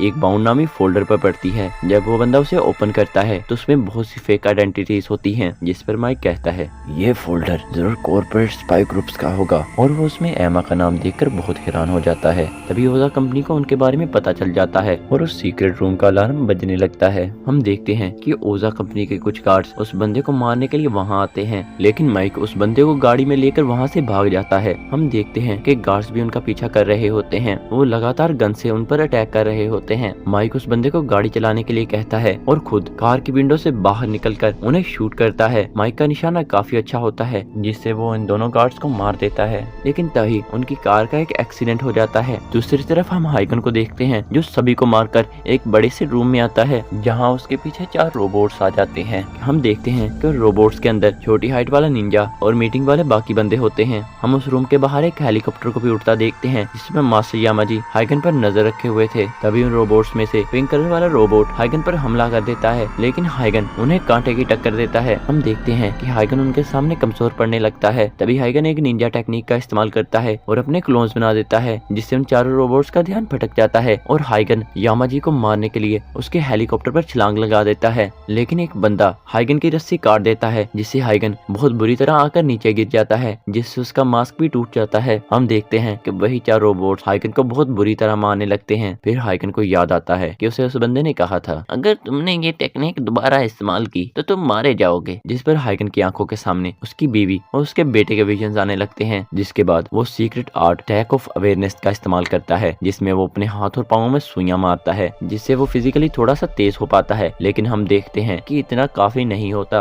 वो 4 रोबोट्स हाइगन को बहुत बुरी तरह मारने लगते हैं। तभी हाइगन के मुंह से खून निकलने लगता है और वो बहुत ही ज्यादा कमजोर पड़ जाता है। इस पर हाइगन एक निंजा टेक्निक का इस्तेमाल करने लगता है कि तभी हाइगन पर कोई पिन से अटैक कर देता है। हम देखते हैं कि वो कोई और नहीं बल्कि जाई होता है। जाई हाइगन के पास आता है और कहता है मैंने तुम्हें कहा था कि जो लोग मौत को धोखा देने की कोशिश करते हैं वो हमेशा उसके साए में रहते हैं। हम देखते हैं कि हाइगन बार बार यामाजी का नाम ले रहा होता है, हर तरीके से यामाजी के पास पहुंचना चाहता था और उसे मारना चाहता था। जिसके बाद जाई हाइगन की गर्दन पर तलवार रखता है, लेकिन हम देखते हैं कि पिंक कलर वाली रोबोट सभी रोबोट्स पर एक डिवाइस लगा देती है जिससे सभी रोबोट्स काम करना बंद कर देते हैं और जाई की तलवार को रोक देती है और जाई पर बॉम्ब से अटैक करके हाइगन को वहां से ले जाती है। दूसरी तरफ हम माइक को देखते हैं जो बहुत जख्मी होता है और वो ओजा कंपनी के एक्स एम्प्लॉय को अपनी पीठ पर बिठाकर ले जा रहा होता है। Ninja Kamui episode 6। एपिसोड की स्टार्ट वहीं से होती है। ग्रीन कलर वाली रोबोटिक निंजा कहती है आखिर उसने हाइगन की मदद करके हमें धोखा क्यों दिया। इस पर छोटी हाइट वाला निंजा कहता है अब इससे कोई फर्क नहीं पड़ता, ऐसा करके उसने अपनी मौत को दावत दी है। अगले सीन में हम देखते हैं कि ओजा सिटी के सभी शहरियों को एक डिवाइस से मैसेज दिया जाता है 2 गद्दारों ने हमें धोखा दिया है। अब वो हमारे सबसे बड़े दुश्मन हैं। वो हमारी ही सिटी में छुपे हुए हैं। अब ये सब आप पर है कि वो इस सिटी से जिंदा बाहर न जाएं। अगले सीन में हम हाइगन को देखते हैं जिसका इलाज चल रहा होता है। उसे पिंक रोबोटिक निंजा कहती है तुम सोच रहे होगे कि आखिर मैंने तुम्हें क्यों बचाया। ये कहकर वो अपना रोबोटिक हेलमेट उतारती है। उसे देखकर हम और हाइगन बहुत ही ज्यादा शॉक हो जाते हैं क्योंकि वो कोई और नहीं बल्कि एमा होती है। एमा कहती है माफ करना कि मैंने तुम्हें अंधेरे में रखा और सच्चाई नहीं बताई। हाइगन कहता है क्या तुमने वो सब मेरे पास आने के लिए किया। हाँ, क्योंकि ऑर्गेनाइजेशन ने मुझे तुम पर नजर रखने के लिए मिशन दिया था ताकि हम तुमसे वो टेक्निक जान सकें जिससे तुम मरने के बाद दोबारा जिंदा हुए। ऑर्गेनाइजेशन उस टेक्निक को किसी भी कीमत में जानना चाहती है। एक निंजा अपने सीक्रेट टेक्निक को लड़ाई के दौरान ही इस्तेमाल करता है, इसलिए मैंने तुम पर हर वक्त नजर रखी हुई थी ताकि तुम्हारी टेक्निक को किसी भी हालत में जान सकूं। इसी मिशन को पूरा करने के लिए मैंने FBI एजेंट बनने का नाटक किया। क्या माइक तुम्हारे बारे में जानता है। नहीं, उसे मेरे बारे में कुछ नहीं मालूम। क्या तुम जानना चाहते हो आखिर वो कौन है जिसने इस शहर के अंदर घुसने में तुम्हारी मदद की। हम देखते हैं कि वो एमा ही होती है जो अपनी आवाज बदलकर हाइगन को इतनी देर से मदद कर रही होती है। हाइगन कहता है तुमने ऑर्गेनाइजेशन के ऑर्डर पर मुझ पर नजर रखी हुई थी, लेकिन आखिर तुमने मेरी जान क्यों बचाई। एमा कहती है मेरा अपना एक मकसद है जिसे पूरा करने के लिए तुम्हारा जिंदा रहना बहुत जरूरी है। एमा आगे बताती है अगर तुम्हारा सामना फिर से उन रोबोटिक निंजा से हुआ तो ये पक्का है कि तुम मारे जाओगे क्योंकि वो रोबोटिक सूट बहुत ही ज्यादा एडवांस और पावरफुल टेक्नोलॉजी से बने हुए हैं। मुझे पता है कि तुमने बहुत सी निंजास टेक्निक को मास्टर किया हुआ है, लेकिन उस एडवांस टेक्नोलॉजी के सामने ये सब कुछ बेकार है। लेकिन मेरे पास तुम्हारे लिए कुछ है। अगले सीन में यामाजी को एक बंदा कॉल पर बताता है जाने से पहले उस निंजा ने एक रोबोटिक सूट को चुराया जिस पर अभी काम चल रहा था। ऐसा लगता है कि उसने ये सारा प्लान पहले ही सोच रखा था। यामाजी कहते हैं इससे हमें फिर भी कोई फर्क नहीं पड़ेगा। वो बंदा बताता है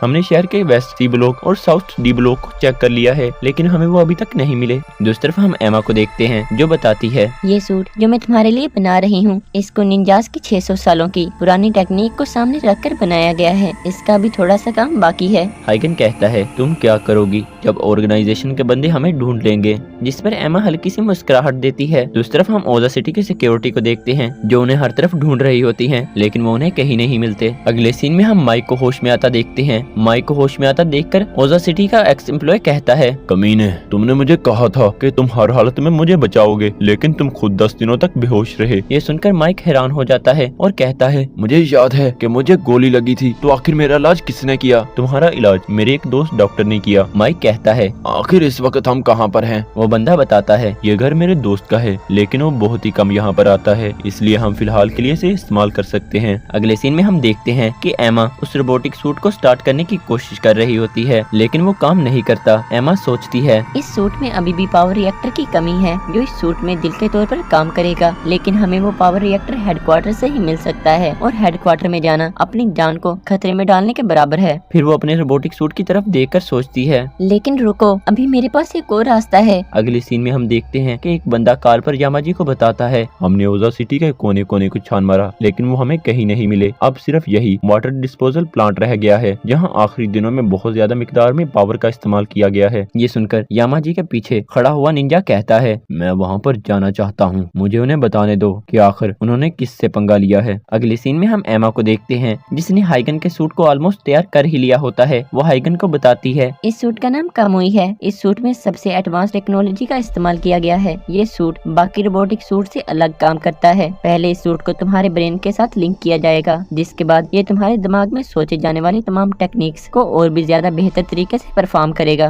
अब मैं तुम्हारे दिमाग को स्कैन करने जा रही हूँ ताकि तुम्हारा दिमाग और ये सूट एक दूसरे के साथ लिंक हो सके। इस प्रोसेस को पूरा करने के लिए तुम्हें एक गहरी नींद में सुला दिया जाएगा। प्रोसेस के दौरान तुम इतनी गहरी नींद में चले जाओगे कि तुम्हें कुछ भी महसूस नहीं होगा। मैं तुम्हें एक और बात बता दूं कि अगली बार तुम मरे तो तुम नहीं बचोगे। मैं तुम्हें पहले भी एक बार बचा चुकी हूँ जब तुम्हारे घर पर निंजास ने अटैक किया था। मैंने एक सीक्रेट निंजा आर्ट का इस्तेमाल करते हुए तुम्हारे नर्वस सिस्टम को स्लो कर दिया ताकि तुम्हें कोई भी दर्द महसूस न हो। जिस पर हाइगन गुस्से से एमा को पकड़कर कहता है, क्या वो तुम थी? लेकिन क्यों? तुमने मुझे ही बचाया। मुझे मरने की परवाह नहीं होती अगर तुम उन्हें मेरी जगह बचा लेती। जिसे देखते हुए एमा प्रोसेस को स्टार्ट कर देती है, जिससे हाइगन नींद में चला जाता है। तभी एमा को इमरजेंसी अलार्म सुनाई देता है। वो देखती है कि वो रोबोटिक निंजा उसकी तलाश में उसकी जगह पर आ चुका होता है। जब वो निंजा अपनी लेजर का इस्तेमाल करते हुए उस कमरे का दरवाजा पिघलाकर तोड़ता है, हम देखते हैं कि उस कमरे में एक बॉम्ब लगा होता है। जैसे ही वो दरवाजा खुलता है तो वो बॉम्ब ब्लास्ट हो जाता है। दूसरी तरफ हम एमा को देखते हैं जो कहती है, लगता है कि वो मेरे चाल में फंस गए। लेकिन तभी छोटी हाइट वाला निंजा छत को चीरते हुए कहता है, तो तुम यहाँ पर हो कमीनी? आखिर तुमने हमें कैसे ढूंढा? हमने पूरे सिटी के कोने कोने को देख लिया, लेकिन तुम हमें कहीं नहीं मिले। फिर मैंने ट्रैफिक कंट्रोल सर्विस के कैमरास को चेक किया, जहाँ पर मुझे पता चला कि एक ट्रक बगैर रुके चलते ही जा रहा है जब से तुम और हाइगन गायब हुए हो। और वे ये कहकर एमा पर अटैक करने ही लगता है कि एमा देखती है कि हाइगन का ब्रेन अभी 10% तक ही स्कैन हुआ होता है। एमा खुद को और हाइगन को बचाने के लिए ट्रक को उल्टा देती है। फिर हम देखते हैं कि एमा अपना रोबोटिक सूट पहनकर ट्रक से बाहर आती है, जिस पर छोटी हाइट वाला निंजा कहता है, मुझे हमेशा से किसी और रोबोटिक सूट वाले निंजा से लड़ना था। ये कहते हुए वो अपने सूट को चार्ज करता है। दूसरी तरफ हम माइक को देखते हैं जो एमा को लगातार कॉल्स कर रहा होता है। माइक कहता है, हमें उस लिस्ट वाले सभी लोगों को ढूंढना होगा। जिस पर ओजा कंपनी का एक्स एम्प्लॉय कहता है, लेकिन हम उन्हें ढूंढेंगे कैसे? हमारे पास तो कोई कंप्यूटर भी नहीं है। माइक सोचता है, काश एमा यहाँ पर होती तो ये काम कितना आसान होता। तभी माइक को एमा की कार के बारे में याद आता है जिसमें काफी एडवांस कंप्यूटर था। दूसरी तरफ हम देखते हैं कि एमा बहुत से ट्रक और ड्रोन्स को हैक करके उस निंजा पर हमला कर देती है, लेकिन वो निंजा उन सभी से बच जाता है और वो एमा पर ही अटैक कर देता है। हम देखते हैं कि जल्द ही वो निंजा एमा पर भारी पड़ने लगता है, लेकिन एमा अपने बहुत से क्लोन बनाकर उस पर अटैक कर देती है जो उस निंजा को बहुत बुरी टक्कर देते हैं। लेकिन तभी वो निंजा एक एनर्जी ब्लास्ट करता है जिससे सभी क्लोन खत्म हो जाते हैं। तभी वो निंजा देखता है कि उसकी सूट की बैटरी खत्म होने वाली है, जिस पर वो सोचता है, अगर मेरे सूट की चार्जिंग खत्म होने वाली है तो इसका मतलब है कि उसके सूट की भी चार्जिंग खत्म होने वाली होगी। हम देखते हैं जैसे ही उनकी सूट की चार्जिंग खत्म होती है तो वो निंजा उस सूट के चार्जर को बॉम्ब से उड़ा देता है और खुद अपने सूट को चार्ज करके एमा को बहुत बुरी तरह मारने लगता है। क्या तुम्हें सच में लगा था कि तुम मुझे मार सकोगी? एमा देखती है कि हाइगन का ब्रेन अभी भी 40% तक स्कैन हुआ होता है। दूसरी तरफ हम हाइगन को कार में देखते हैं जिसके ब्रेन में एमा का एक मैसेज रिसीव होता है। एमा उसे बताती है, अगर तुम ये मैसेज सुन रहे हो तो इसका मतलब है कि मैं मारी जा चुकी हूँ। एक बार तुमने मुझसे पूछा था कि मैंने तुम्हें क्यों बचाया, तो सुनो, सच तो ये है कि तुम्हारी वाइफ मारी ने मेरी एक दफा जान बचाई थी, जिसके बाद मैं और मारी एक दूसरे से खुफिया तौर पर कनेक्टेड रहे, जबकि उस रात जब तुम्हारी वाइफ मारी गई, मुझे जैसे ही अटैक का पता चला तो मैं तुम सबको बचाने के लिए तुम्हारे घर पहुंची, लेकिन मेरे पहुंचने से पहले मारी और रैन मारे जा चुके थे। मैं सिर्फ तुम्हें ही बचा पाई। मुझे माफ करना कि मैं तुम्हारी वाइफ और तुम्हारे बेटे को नहीं बचा पाई। हम देखते हैं कि निंजा एमा को मार डालता है। दूसरी तरफ हम देखते हैं कि हाइगन ये सब कुछ सुनकर गुस्से में आ जाता है और अचानक से उसके ब्रेन का स्कैन 100% बढ़ जाता है। एपिसोड के आखिर में हम हाइगन के सूट को एक्टिवेट होता देखते हैं। Ninja Kamui episode 7। एपिसोड के स्टार्ट में हम देखते हैं कि हाइगन अपने नए रोबोटिक सूट यानी कामोई के साथ उस निंजा से लड़ने के लिए तैयार हो जाता है। दूसरी तरफ ओजा कंपनी के सभी मेंबर्स ने उन पर नजर रखी होती है। वो निंजा हाइगन को रोबोटिक सूट के अंदर देखकर कहता है, अब ये हुई ना बात, मैं जानता था कि तुम वो पर्सन हो जो मुझे कांटे की टक्कर दे सकता है। ये कहकर वो निंजा हाइगन पर टूट पड़ता है, लेकिन हाइगन आग झपकते ही उसे दूर फेंकता है। फिर हाइगन अपनी तलवारें निकालकर उसे मारने के लिए आगे बढ़ता है। हम देखते हैं कि वो निंजा हाइगन पर अचानक से अटैक कर देता है, लेकिन हाइगन का सूट इतनी तेजी से रिएक्ट कर रहा होता है कि वो उस अटैक से आसानी से बच जाता है। फिर हाइगन और उस निंजा के दरमियान एक तगड़ी फाइट होती है। हम देखते हैं कि हाइगन बहुत तेजी से उस निंजा के हर अटैक से बच रहा होता है, जिसे देखकर निंजा बहुत ही ज्यादा शॉक हो जाता है। फिर वो निंजा हाइगन पर अपनी पूरी पावर का यूज करते हुए अटैक करता है, लेकिन हाइगन उसके अटैक को चीरते हुए उसके सीने में अपनी तलवारें घुसा देता है। वो निंजा कहता है, कमीने,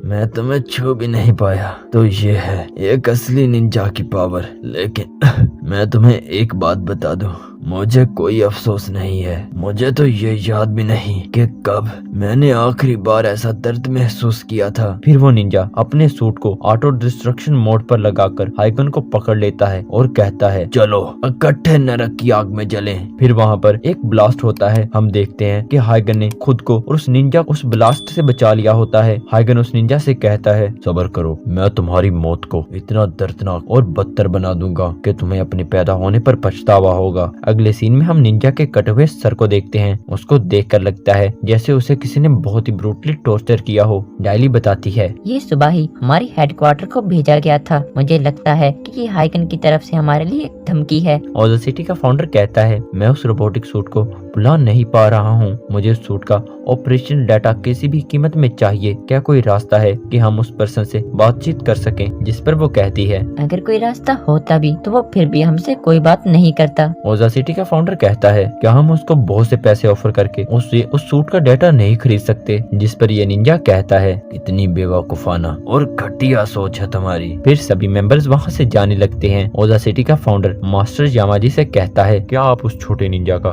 बदला लेने की तो नहीं सोच रहे? मास्टर यामाजी कहते हैं, नहीं, हम अपने प्लान पर फोकस करेंगे। हमारा प्लान ही हमारे लिए सब कुछ है। हमें अपने प्लान को और तेज करना होगा। अगले सीन में हम हाइगन को कुछ परेशान देखते हैं। एमा कहती है, फिक्र मत करो, वो अभी के लिए कुछ नहीं करेंगे। मुझे यकीन है कि जब तक ऑर्गेनाइजेशन को कोई ऐसा पर्सन नहीं मिलता जो तुम्हें मार सके, तब तक वो कुछ नहीं करेंगे। अगले सीन में हम यामाजी को देखते हैं जो ईसाई से कहते हैं, मेरे बच्चे, मेरे पास तुम्हारे लिए एक काम है। अब सिर्फ वो 2 ही बचे हैं। जाई कहता है, मास्टर यामाजी, मैं दुनिया के अंत तक आपका साथ दूंगा। फिर मास्टर यामाजी जाई के कंधे पर हाथ रखकर कहते हैं, मैंने तुम्हें बहुत देर से रोक रखा था, लेकिन अब और नहीं। जाओ हाइगन और उसके साथी को मार डालो। अगले सीन में हम देखते हैं कि हाइगन एमा से पूछता है, आखिर तुम्हारा और एमा का क्या रिश्ता था? जिस पर एमा बहुत ही ज्यादा सीरियस हो जाती है और कहती है, वो मेरे लिए सब कुछ थी। अगर मैं मारी से ना मिली होती तो मैं वो ना होती जो आज मैं हूँ। फिर हमें पास्ट का सीन दिखाया जाता है जहाँ एमा एक मिशन को पूरा करने के लिए एक बंदे को मार डालती है, लेकिन तभी एक पर्सन उस पर चाकू रखकर कहता है, तुम पकड़ी गई। तुम्हारी छोटी सी छोटी गलती तुम्हें मौत की तरफ ले जा सकती है। मैं उम्मीद करती हूँ कि तुम ये गलती दोबारा नहीं करोगी। जब एमा मुड़कर देखती है तो वो देखती है कि वो कोई और नहीं बल्कि मारी होती है। मारी कहती है, मैं तुम्हें इस टेस्ट में पासिंग मार्क्स दे रही हूँ और आज से तुम मेरी पार्टनर हो। एमा हाइगन को बताती है, मारी वो पहली इंसान थी जिसके अंडर मैंने पहली बार काम किया। वो अपनी हर मिशन को होशियारी और समझदारी के साथ पूरा करती थी। वो अपने किसी भी मिशन में कभी फेल नहीं हुई। मेरी नजरों में वो एक परफेक्ट निंजा थी। उस वक्त ऑर्गेनाइजेशन में 3 निंजा सबसे बेहतर जाने जाते थे। उनमें मारी, जाई और तुम हुआ करते थे। सभी को यकीन था कि किसी न किसी दिन तुम तीनों में से किसी एक को इस ऑर्गेनाइजेशन का हेड बनाया जाएगा। हम देखते हैं कि एमा हमेशा अपने चेहरे पर एक मास्क लगाए रखती थी।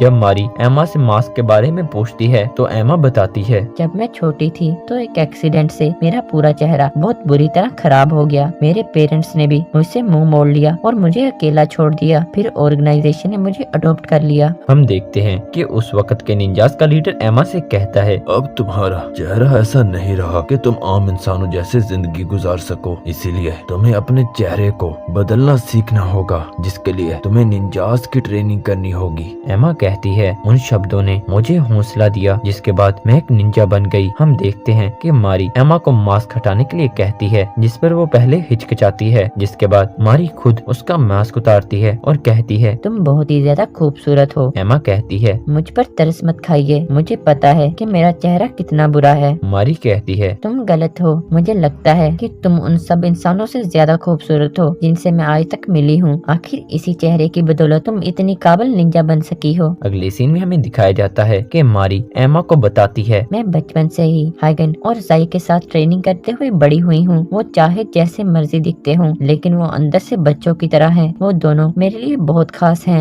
एमा कहती है, निंजास के लिए फीलिंग जहर की तरह काम करती है। आखिर में यही फीलिंग्स निंजास की मौत का कारण बनती हैं। इसीलिए हमारी ऑर्गेनाइजेशन ने वो कोड बनाए हैं। अगले सीन में मारी एक खरगोश को थोड़ी देर के लिए मार देती है, लेकिन कुछ देर बाद वो खरगोश दोबारा जिंदा हो जाता है। मारी एमा से कहती है, मैं किसी भी जीव को कुछ देर के लिए मरा हुआ जाहिर करवा सकती हूँ और मैं इस टेक्निक को तुम्हें सिखाऊंगी। एमा कहती है, लेकिन हमें अपनी सीक्रेट आर्ट किसी भी हालत में किसी दूसरे से शेयर करने के लिए मना किया गया है। मारी कहती है, मुझे पता है, मगर मैं ये इसलिए कर रही हूँ क्योंकि वो दिन जल्द आने वाला है जब तुम्हें इसकी जरूरत पड़ेगी। फिर हम प्रेजेंट का सीन देखते हैं। एमा हाइगन से कहती है, वो समय मेरे लिए खूबसूरत ख्वाब की तरह था, लेकिन फिर सब कुछ बहुत बुरी तरह तबाह होने लगा। हम देखते हैं कि मास्टर यामाजी बाहरी ऑर्गेनाइजेशन के साथ हाथ मिला लेते हैं। इसके बाद निंजास अपनी सीक्रेट आर्ट को दुनिया के बाहरी लोगों के साथ शेयर करते हैं और उन्हीं के साथ ट्रेनिंग करना शुरू कर देते हैं। हम देखते हैं कि एमा एक बार मास्टर यामाजी के पास रिपोर्ट देने के लिए जाती है। जब वो वहाँ से जाने लगती है तो मास्टर यामाजी एमा से पूछते हैं, क्या तुम जानती हो कि एक निंजा की इज्जत किस बात में होती है? एमा कहती है, निंजास के लिए जापान की रक्षा करना उनकी जान से भी ज्यादा जरूरी है। जिस पर यामाजी कहते हैं, बताओ, अगर जापान दुनिया के नक्शे से ही खत्म हो जाए तो फिर निंजास का क्या होगा? एमा कहती है, मुझे इस बारे में कुछ नहीं पता। हम देखते हैं कि कुछ समय बाद निंजास के लीडर भी बीमार रहने लगते हैं और यामाजी धीरे धीरे सारा कंट्रोल संभालने लगते हैं। ये बात कुछ निंजास को बर्दाश्त नहीं होती। अगले सीन में हम देखते हैं कि निंजास के लीडर की डेथ हो जाती है, जिसके बाद यामाजी सभी निंजास से कहते हैं,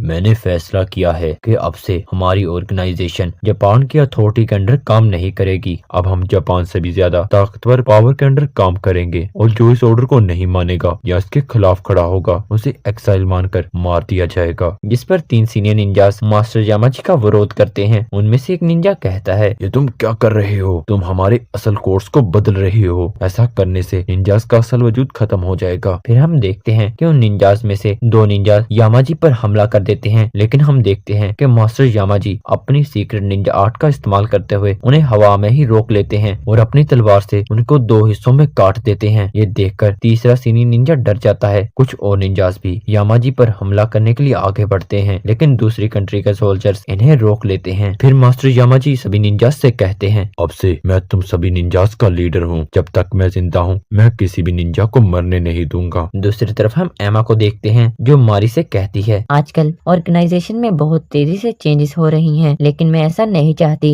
कि आप हमारी नई लीडर बनकर हमें लीड करेंगी। जिस पर एमा कहती है, मैं ऐसा नहीं कर सकती। मैं तुम्हें कुछ बताना चाहती हूँ। मेरे पेट में मेरा बच्चा है। मैंने निंजास के कोड को तोड़ दिया है, इसलिए यहाँ पर मेरे लिए कोई जगह नहीं रही। जिसे सुनकर एमा बहुत ही ज्यादा शौक हो जाती है। दूसरी तरफ हम देखते हैं कि कुछ निंजास मास्टर यामाजी को मारने का प्लान बना रहे होते हैं, लेकिन उनका सीनियर निंजा उन्हें ऐसा करने से मना करते हुए कहता है, नहीं, हम ऐसा नहीं कर सकते। अभी सारी ताकत मास्टर यामाजी के हाथ में है। अगर हम उनके खिलाफ खड़े हुए तो हम सभी को मार डालेगा, जिससे सभी निंजास का वजूद खत्म हो जाएगा। इसलिए ये जगह छोड़कर जाना पड़ेगा। अगले सीन में हम देखते हैं कि मारी सीनियर निंजा के पास आती है और उसे एक डिवाइस देते हुए कहती है, मैं काफी देर से इस डिवाइस पर काम कर रही थी। इस डिवाइस से हम अपनी आइडेंटिटीज को छुपा सकते हैं और छिपकर अपनी जिंदगियां गुजार सकते हैं। ये वही डिवाइस होती है जिसके जरिए वो अपने चेहरे को चेंज कर पाते हैं। वो सीनियर निंजा मारी को थैंक्स कहता है और जाते हुए वो मारी को अपने बच्चे का ख्याल रखने के लिए कहता है। अगले सीन में हम देखते हैं जब मारी वहाँ से जा रही होती है तो एमा उसे रोकते हुए कहती है, पुराने निंजास के लीडर ने मुझे तुम पर नजर नजर रखने के लिए कहा था। वो ये चेक करना चाहते थे कि तुम लीडर बनने के काबिल हो या नहीं, अगर नहीं तो मैं तुम्हें मार डालूं। मारी कहती है, मुझे ये पहले से ही पता था कि तुम मुझ पर नजर रखे हुए हो। एमा कहती है, प्लीज आप अपने बच्चे को गिरा दें और फिर से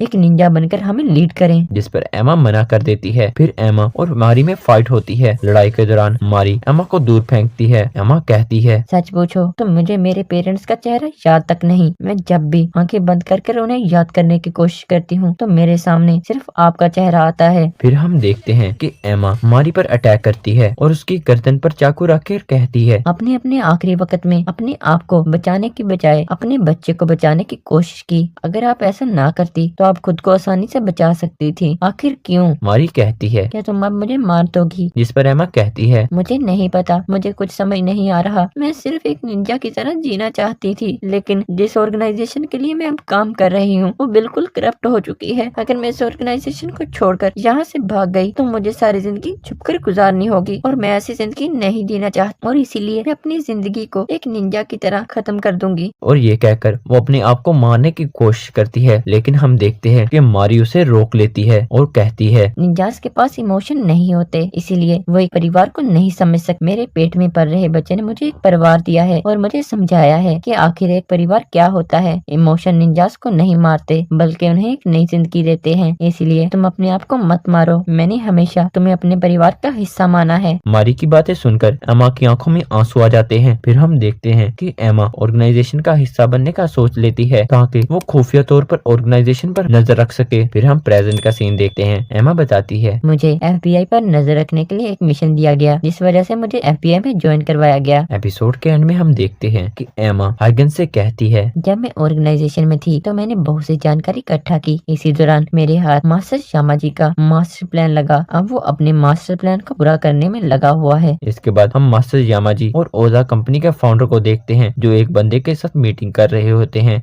निंजा कामुई एपिसोड 8। एपिसोड के स्टार्ट में हमें ओजा कंपनी की तरफ से एक एडवर्टाइजमेंट दिखाई जाती है जिसमें ओजा रिएक्टर के बारे में बताया जाता है कि कैसे ओजा रिएक्टर बगैर पोल्यूशन पैदा किए काफी हाई इलेक्ट्रिक एनर्जी जनरेट करता है। हम देखते हैं कि ओजा कंपनी का फाउंडर ये एडवर्टाइजमेंट किसी हाई रैंक ऑफिसर को दिखा रहा होता है। ओजा कंपनी का फाउंडर ये एडवर्टाइजमेंट दिखाकर उन्हें उनकी कंट्री में और भी पावर प्लांट्स लगाने की इजाजत मांगता है। वो ऑफिसर इन्हें मना करते हुए कहता है, हम इतनी जल्दी कोई फैसला नहीं कर सकते क्योंकि बहुत से मछुआरे और वातावरण की रक्षा करने वाले लोग इन पावर प्लांट्स के खिलाफ हैं। जिस पर ओजा कंपनी का फाउंडर उसे दूसरे ऑफिसर्स के नामों की लिस्ट दिखाता है जिन्होंने ओजा कंपनी के साथ हाथ मिला लिया होता है। ये देखकर वो ऑफिसर हैरान हो जाता है और कहता है, नामुमकिन, वो लोग कैसे इस प्रोजेक्ट के लिए मान गए? तुमने उन्हें कैसे मनाया? जिस पर ओजा कंपनी का फाउंडर कहता है, ये दुनिया दिलचस्प लोगों से भरी हुई है, बस तुम्हें पैसा फेंकना है और तुम सब कुछ खरीद सकते हो। वो ऑफिसर कुछ कहने की कोशिश करता है लेकिन मास्टर यामाजी की तरफ देखकर वो डर जाता है और वहीं पर चुप कर जाता है। फिर ओजा कंपनी का फाउंडर उसे एक एग्रीमेंट पर साइन करने के लिए कहता है। अगले सीन में हम देखते हैं कि एमा हाइगन को मास्टर यामाजी का प्लान बताते हुए कहती है, अपने प्लान के मुताबिक मास्टर यामाजी ओजा कंपनी को निंजास की आर्मी को यूज करने दे रहा है जिससे वो सभी कंट्रीज के पावर प्लांट्स पर कब्जा कर लेंगे ताकि वो हर एक कंट्री को अंदर से कंट्रोल कर सके। जब मैं ओजा कंपनी की ऑर्गेनाइजेशन का हिस्सा थी तो मुझे समझ आ गया था कि ओजा कंपनी और मास्टर यामाजी के लिए निंजास कठपुतलियों के सिवा कुछ नहीं है। मेरे पास उनके प्लान की बहुत सी जानकारी है जिससे मैं तुम्हारी मदद कर सकती हूँ। दूसरी तरफ हम माइक और जेसन को देखते हैं। माइक जेसन को निंजास के बारे में सभी कुछ बता देता है जिससे जेसन बहुत ही ज्यादा डर जाता है। जेसन उसे मुसीबत में डालने के लिए माइक को कोसने लगता है जिस पर माइक उसे कहता है, तुम जिस तरह काफी देर से ओजा कंपनी के सर्वर को हैक कर रहे थे और उनकी इंफॉर्मेशन को लीक कर रहे थे, क्या तुम्हें लगता है कि तुम उनसे बच पाते? लेकिन अब मैं तुम्हारे साथ हूँ तो हम मिलकर उनका पर्दाफाश करेंगे। इस पर जेसन शांत हो जाता है और कहता है, मैं तुम्हारी मदद करने के लिए फिर से तैयार हूँ मगर तुम्हें मुझे प्रोटेक्ट करना होगा। जिस पर माइक मान जाता है। फिर जेसन माइक से एक कंप्यूटर की डिमांड करता है। अगले सीन में हम देखते हैं कि एमा और हाइगन सिटी में कामुई की मदद से एक एनर्जी ब्लास्ट करते हैं जिससे सिटी का डिफेंस सिस्टम और सभी इलेक्ट्रिक इक्विपमेंट्स बंद हो जाते हैं। एमा और हाइगन इसी का फायदा उठाते हुए ओजा सिटी से भाग जाते हैं। हाइगन एमा से मास्टर यामाजी की लोकेशन के बारे में पूछता है, लेकिन एमा को भी मास्टर यामाजी की लोकेशन के बारे में कुछ पता नहीं होता। एमा कहती है, अब हमें जल्दी से अपना अगला कदम उठाना होगा, जिसके लिए हमें अनफिनिश्ड पावर प्लांट की तरफ जाना होगा ताकि हम कामुई को सुपरचार्ज कर सकें। एमा हाइगन को एडवाइस देते हुए कहती है, जैसा कि तुम्हें पता है कि कामुई तुम्हारे ब्रेन के साथ लिंक है, तो तुम्हें अपने इमोशंस को काबू करना होगा। इससे कामुई और भी ज्यादा स्मूथली काम करेगा। जिस पर हाइगन कहता है, मैं अपने गुस्से को ज्यादा देर तक कंट्रोल नहीं कर पाता। अगले सीन में हम देखते हैं कि ओजा कंपनी का फाउंडर डिफेंस सेक्रेटरी को अपनी कंपनी के रोबोट्स का डेमो दे रहा होता है कि कैसे उनकी कंपनी का एक रोबोट किसी भी देश की आर्मी को धूल चटा सकता है, जिसे देखते हुए डिफेंस सेक्रेटरी बहुत ही ज्यादा इम्प्रेस होती हैं। अगले सीन में हम देखते हैं कि बिग डी के रोबोटिक सूट को वायरलेस चार्ज करने का टेस्ट किया जा रहा होता है, जिसमें वो सूट को वायरलेस चार्ज करने में कामयाब हो जाते हैं। दूसरी तरफ हम एमा को देखते हैं, जिसने अनफिनिश्ड पावर प्लांट से एक एनर्जी टैंक चुरा लिया होता है, जिसकी मदद से वो कामुई को कहीं पर भी चार्ज कर सकते हैं। लेकिन तभी एमा के सामने बिग डी आ जाता है और उस पर अपने रोबोटिक क्रिएचर के साथ अटैक कर देता है, लेकिन हाइगन बीच में आकर एमा को बचा लेता है। बिग डी हाइगन को देखकर कहता है, मैं हमेशा से एक असली वॉरियर से लड़ना चाहता था। मुझे पता है कि तुम मास्टर यामाजी की तलाश में हो। मैं तुम्हें उनकी लोकेशन दे दूंगा अगर तुम मुझे हरा दो। ये कोई चाल नहीं है, मैं बस एक खूबसूरत इंसान हूँ जो सिर्फ एक असली वॉरियर की तरह लड़ना चाहता है। फिर बिग डी हाइगन पर अपने क्रिएचर से अटैक कर देता है। दूसरी तरफ एमा नोट करती है कि बिग डी के रोबोटिक सूट को एक पावर रिएक्टर से वायरलेस चार्ज किया जा रहा होता है, इसलिए वो पावर रिएक्टर की तरफ दौड़ती है ताकि वो उसे तबाह कर सके। लेकिन तभी उसके सामने बिग डी का एक रोबोटिक क्रिएचर आ जाता है जो एमा पर अटैक कर देता है। दूसरी तरफ हाइगन बिग डी और उसके रोबोटिक क्रिएचर से लड़ रहा होता है और वो उन दोनों को कड़ी टक्कर दे रहा होता है। दूसरी तरफ एमा भी उस क्रिएचर को शॉक दे देती है, जिससे वो रोबोटिक क्रिएचर वहीं पर रुक जाता है। जैसे ही एमा पावर रिएक्टर की तरफ बढ़ती है, वो रोबोटिक क्रिएचर फिर से एमा पर अटैक कर देता है, जिससे बचने के लिए एमा एक इलेक्ट्रिक सिलेंडर को उस क्रिएचर की तरफ फेंकती है और उस पर गोली मार देती है, जिससे वहाँ पर एक बहुत बड़ा ब्लास्ट होता है, जिससे पावर सप्लाई भी रुक जाती है। एमा धमाके से बचने के लिए जमीन पर कूदती है, पर धमाके की वजह से जमीन भी टूट जाती है, जिससे एमा नीचे गिरने लगती है। लेकिन टाइम पर हाइगन आकर उसे बचा लेता है। तभी कामुई की बैटरी भी खत्म हो जाती है।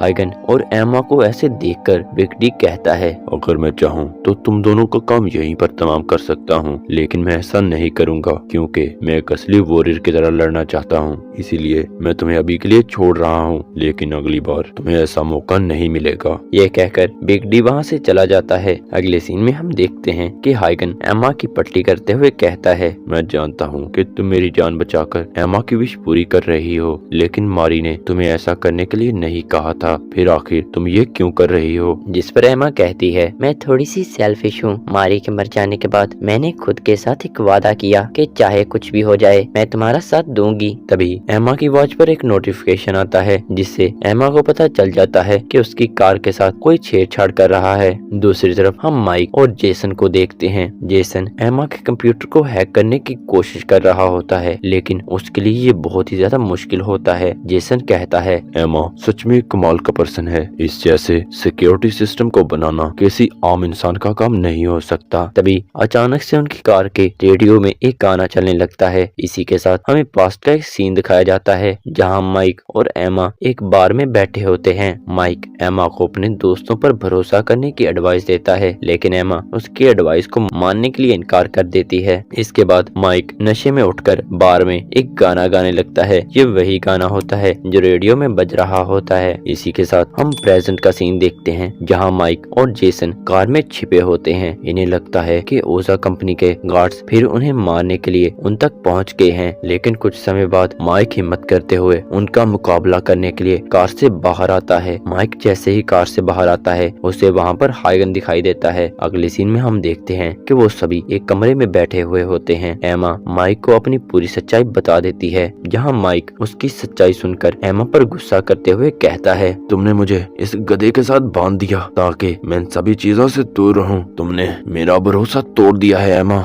ये कहकर माइक रूम के बाहर रिलैक्स होने के लिए जाता है, लेकिन तभी माइक का पैर जमीन पर पड़े हुए कुछ पटाखों पर पड़ जाता है, जिससे वो थोड़ा सा जख्मी हो जाता है। इसके बाद अगले सीन में हम देखते हैं कि एमा माइक के जख्मों को साफ कर रही होती है और उसे अपनी सच्चाई ना बताने के लिए माफी मांगती है, जिस पर माइक भी उसकी सिचुएशन को समझ जाता है। फिर माइक एमा को अपनी बेटी की बनाई हुई ड्राइंग दिखाता है और कहता है, मेरी बेटी एक एक्सीडेंट में मारी गई और इस ड्राइंग पर लिखे हुए शब्द उसके आखिरी शब्द थे और ये शब्द मेरे लिए एक शराब की तरह हैं। इन शब्दों के कारण मैं आज तक लोगों की मदद करते आ रहा हूँ। मैं तुम पर गुस्सा नहीं हूँ, मैं तुम पर भरोसा करता हूँ और आगे भी करता रहूंगा। माइक की बातें सुनकर एमा कहती है, बेशक तुम्हें अपनी बेटी के ये शब्द अभी शराब लग रहे हों, लेकिन एक वक्त ऐसा आएगा जब यही शब्द तुम्हारी जान बचाएंगे। अगले सीन में हम देखते हैं कि एमा सभी को मास्टर यामाजी के प्लान के बारे में बता देती है, जिस पर जेसन कहता है, हमें इन रोबोट और मास्टर यामाजी के प्लान के बारे में FBI को बता देना होगा। जिस पर माइक कहता है, नहीं, हम ऐसा नहीं कर सकते।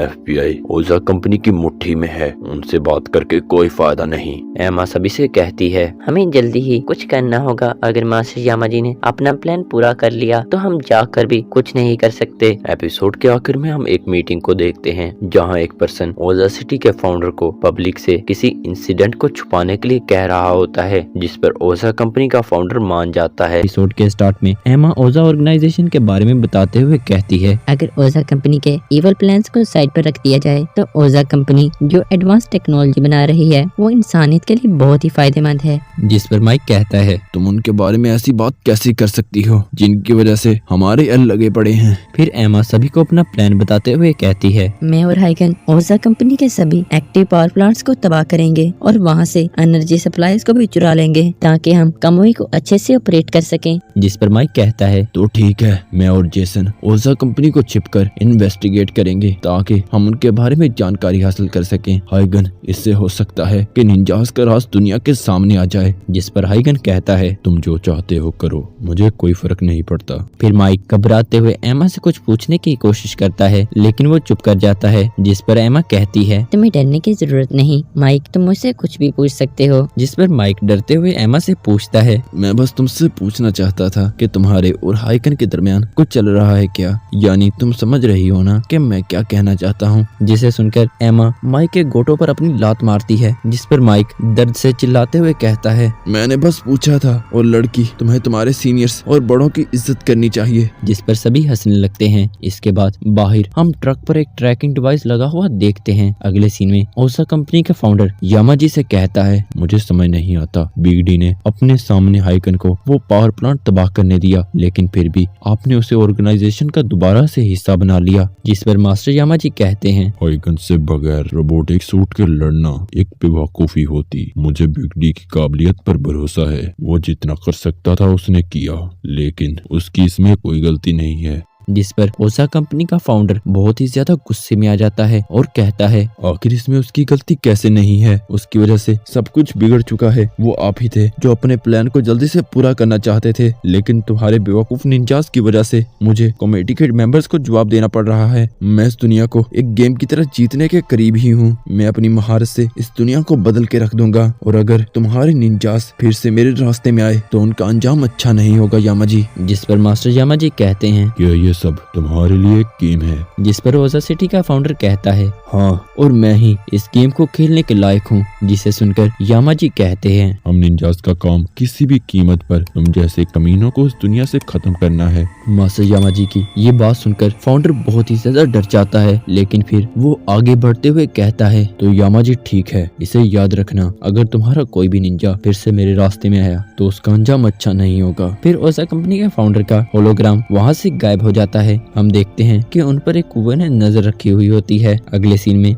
एमा हाइगन से कहती है, ये सोना सर्किट कामोई का दिल है, ये बहुत ही ज्यादा सेंसिटिव है। अगर तुम इसे शांत दिमाग से चलाने की कोशिश करोगे तो ये तुम्हारा सबसे बड़ा हथियार होगा। जिस पर हाइगन कहता है, फिर क्या होगा कि फाइट के दौरान अगर मुझे गुस्सा आ जाए? जिस पर एमा कहती है, फिर ये कभी भी तुम्हारे लिए ठीक तरह से काम नहीं करेगा, तुम्हें इसे बहुत ही ध्यान से यूज करना होगा। फिर हाइगन एमा से कहता है, एमा तुम यहाँ तक मेरी बहुत ही मदद कर चुकी हो, लेकिन अब तुम माइक और जेसन के साथ रहकर उनकी मदद करोगी। जब ये सब खत्म हो जाएगा तो तुम एक सेफ जगह पर जाकर अपनी नॉर्मल जिंदगी गुजार सकोगी। जिस पर एमा हाइगन की बात को नजरअंदाज कर देती है और कहती है, सारे मर्द एक ही जैसे होते हैं जो खुद को हर वक्त कूल दिखाने की कोशिश करते हैं। हाइगन, मैं खुद से किए गए वादे को पूरा करूंगी, इसलिए मुझे तुम्हारे साथ इस मिशन पर जाना ही होगा। इसके अलावा मैं माइक और जेसन को भी यहाँ से निकालने में मदद करूंगी। अगले सीन में हम ओजा कंपनी के फाउंडर को देखते हैं। उसे एनर्जी सेक्रेटरी कहते हैं, मैं जानना चाहता हूँ कि आखिर इस पावर प्लांट के तबाह होने के पीछे असल कारण क्या है? जिस पर फाउंडर कहता है, मैं आपसे कितनी बार कह चुका हूँ, किसी कुछ बैठिए को हमारे टेस्ट के बारे में पता चल गया था और ये सब उसी का किया धरा है। FBI उनकी तलाश में है। जिस पर सेक्रेटरी कहता है, मैं खुद सच पता करने के लिए वहाँ पर विजिट करूंगा। जिस पर फाउंडर कहता है,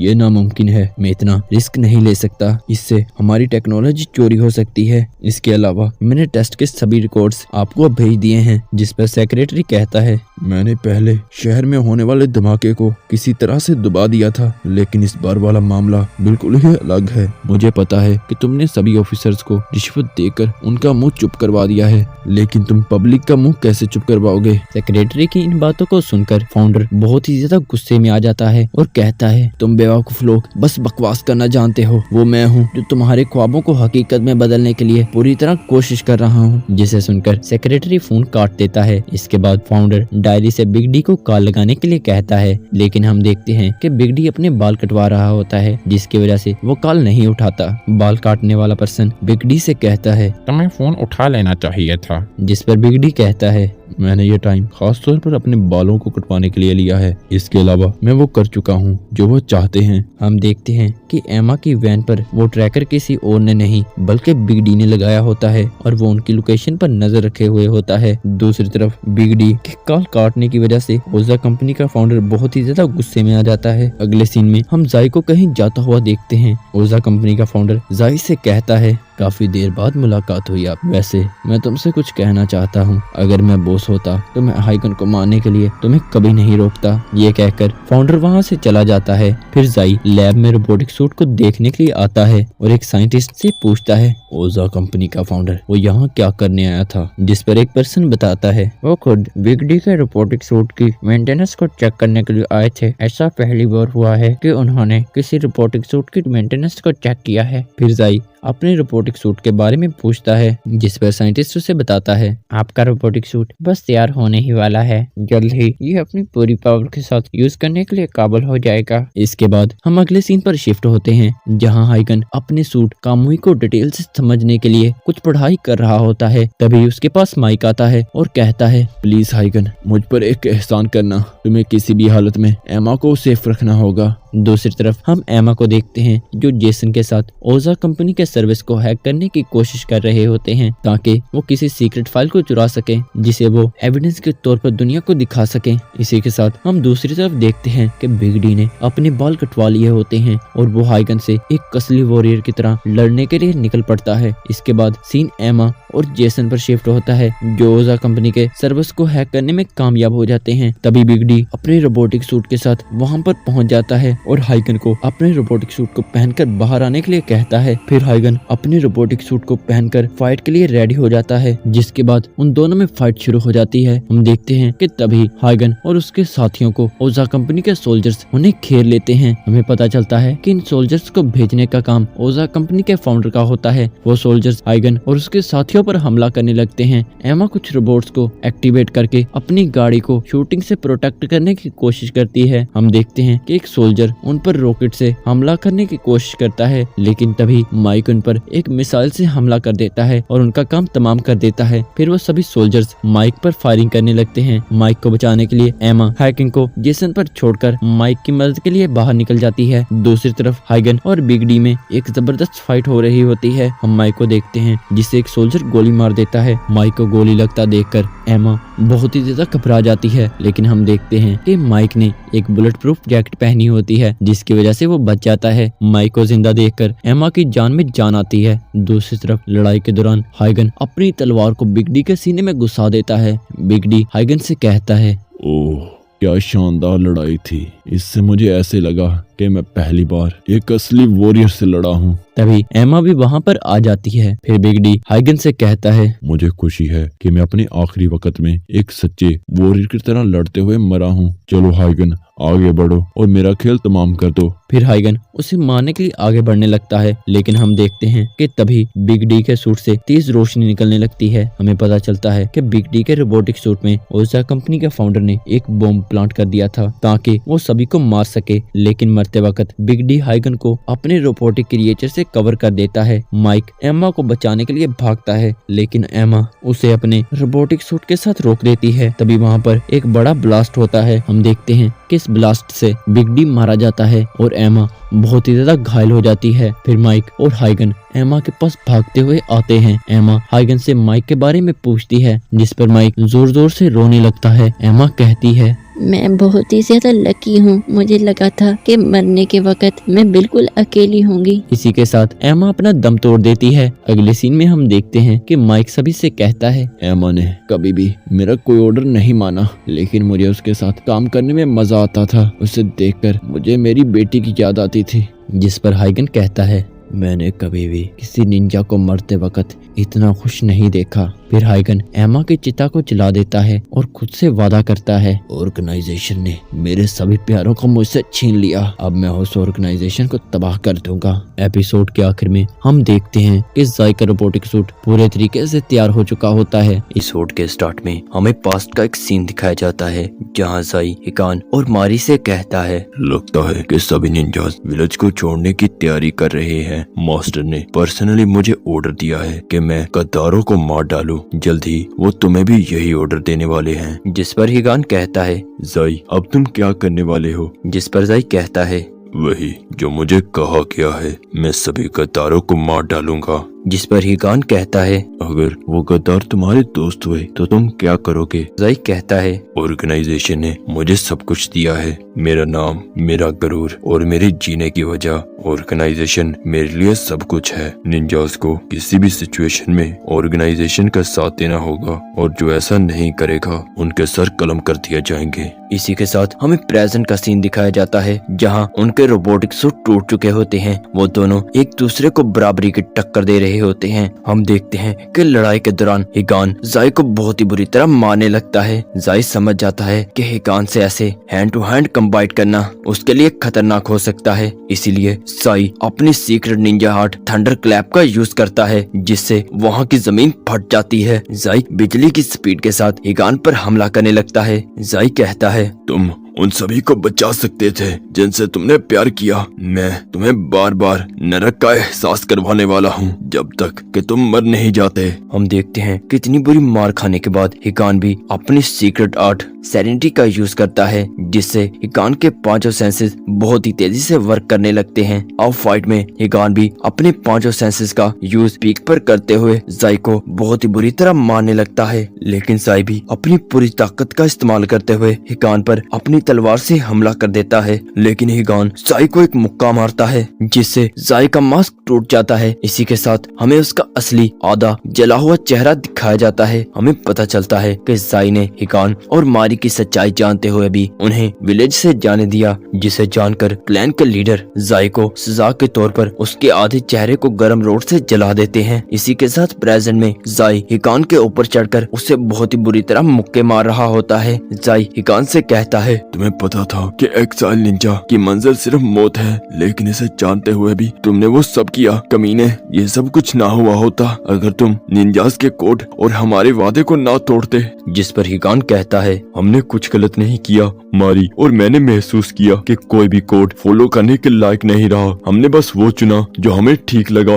फिर जाई हिकान पर अपनी तलवार से हमला करता है, लेकिन हिकान तलवार पर मुक्का मारकर तलवार को ही तोड़ देता है। हिकान कहता है, एक बार तुमने हमसे कहा था कि ऑर्गेनाइजेशन ही एक तुम्हारा लोता घर है, लेकिन मैं और मारी कभी भी इस ऑर्गेनाइजेशन में रहकर एक नहीं हो सकते थे। जिस पर जाई कहता है, तो क्यों तुमने वो मेरे साथ वादा किया जो हमने मिलकर एक साथ किया था? आखिर तुमने मुझे इस सब में क्यों घसीटा? यह मेरी जिंदगी में पहली बार था जब मैंने पूरे दिल से किसी पर भरोसा किया था, लेकिन आखिर में मुझे क्या मिला? सिर्फ धोखा, वो भी अपनों से। तुमने मेरी पीठ पर खंजर खोपा है। जिस पर हिकान कहता है, अपनी बकवास बंद करो, वो तुम थे जो सबसे बढ़कर हमारे दिल के करीब थे। फिर जाई अपनी तलवार को उठाकर हिकान की तरफ हमला करने के लिए बढ़ता है, लेकिन तभी जाई की नजर हिकान की पीठ पर बने हुए टैटू पर जाती है, जिसे देखकर जाई कहता है, मुझे ये निशान याद है, ये वही निशान है। हिकान कहता है, मैंने ये इसीलिए किया ताकि मैं इसे पक्का कर सकूं कि हम उस वादे को कभी ना भूलें। हमने कभी भी तुम्हारा साथ नहीं छोड़ा। मैं उस लम्हे की बहुत इज्जत करता हूँ जब मैंने और मारी ने तुम्हें अपना दोस्त माना था। जिस पर जाई कहता है, अपनी बकवास बंद करो, तुम फिर से मुझे अपने चाल में फंसाने की कोशिश कर रहे हो। फिर जाई हिकान के सीने में अपनी तलवार को घुसा देता है, लेकिन हिकान उस दर्द को सहते हुए जाई के पास जाता है और कहता है, मैं तब तक नहीं रुकूंगा जब तक कि मैं उस निंजा को नहीं मार डालता जिसने मेरे पूरे परिवार को मार डाला। मैं उस ऑर्गेनाइजेशन को मिट्टी में मिला दूंगा जिसे तुम अपना सब कुछ मानते हो। फिर हिकान जाई पर वार करता है और उसे दीवार पर पटक देता है। इस वार से जाई बहुत ही ज्यादा इंजर्ड हो जाता है। जाई कहता है,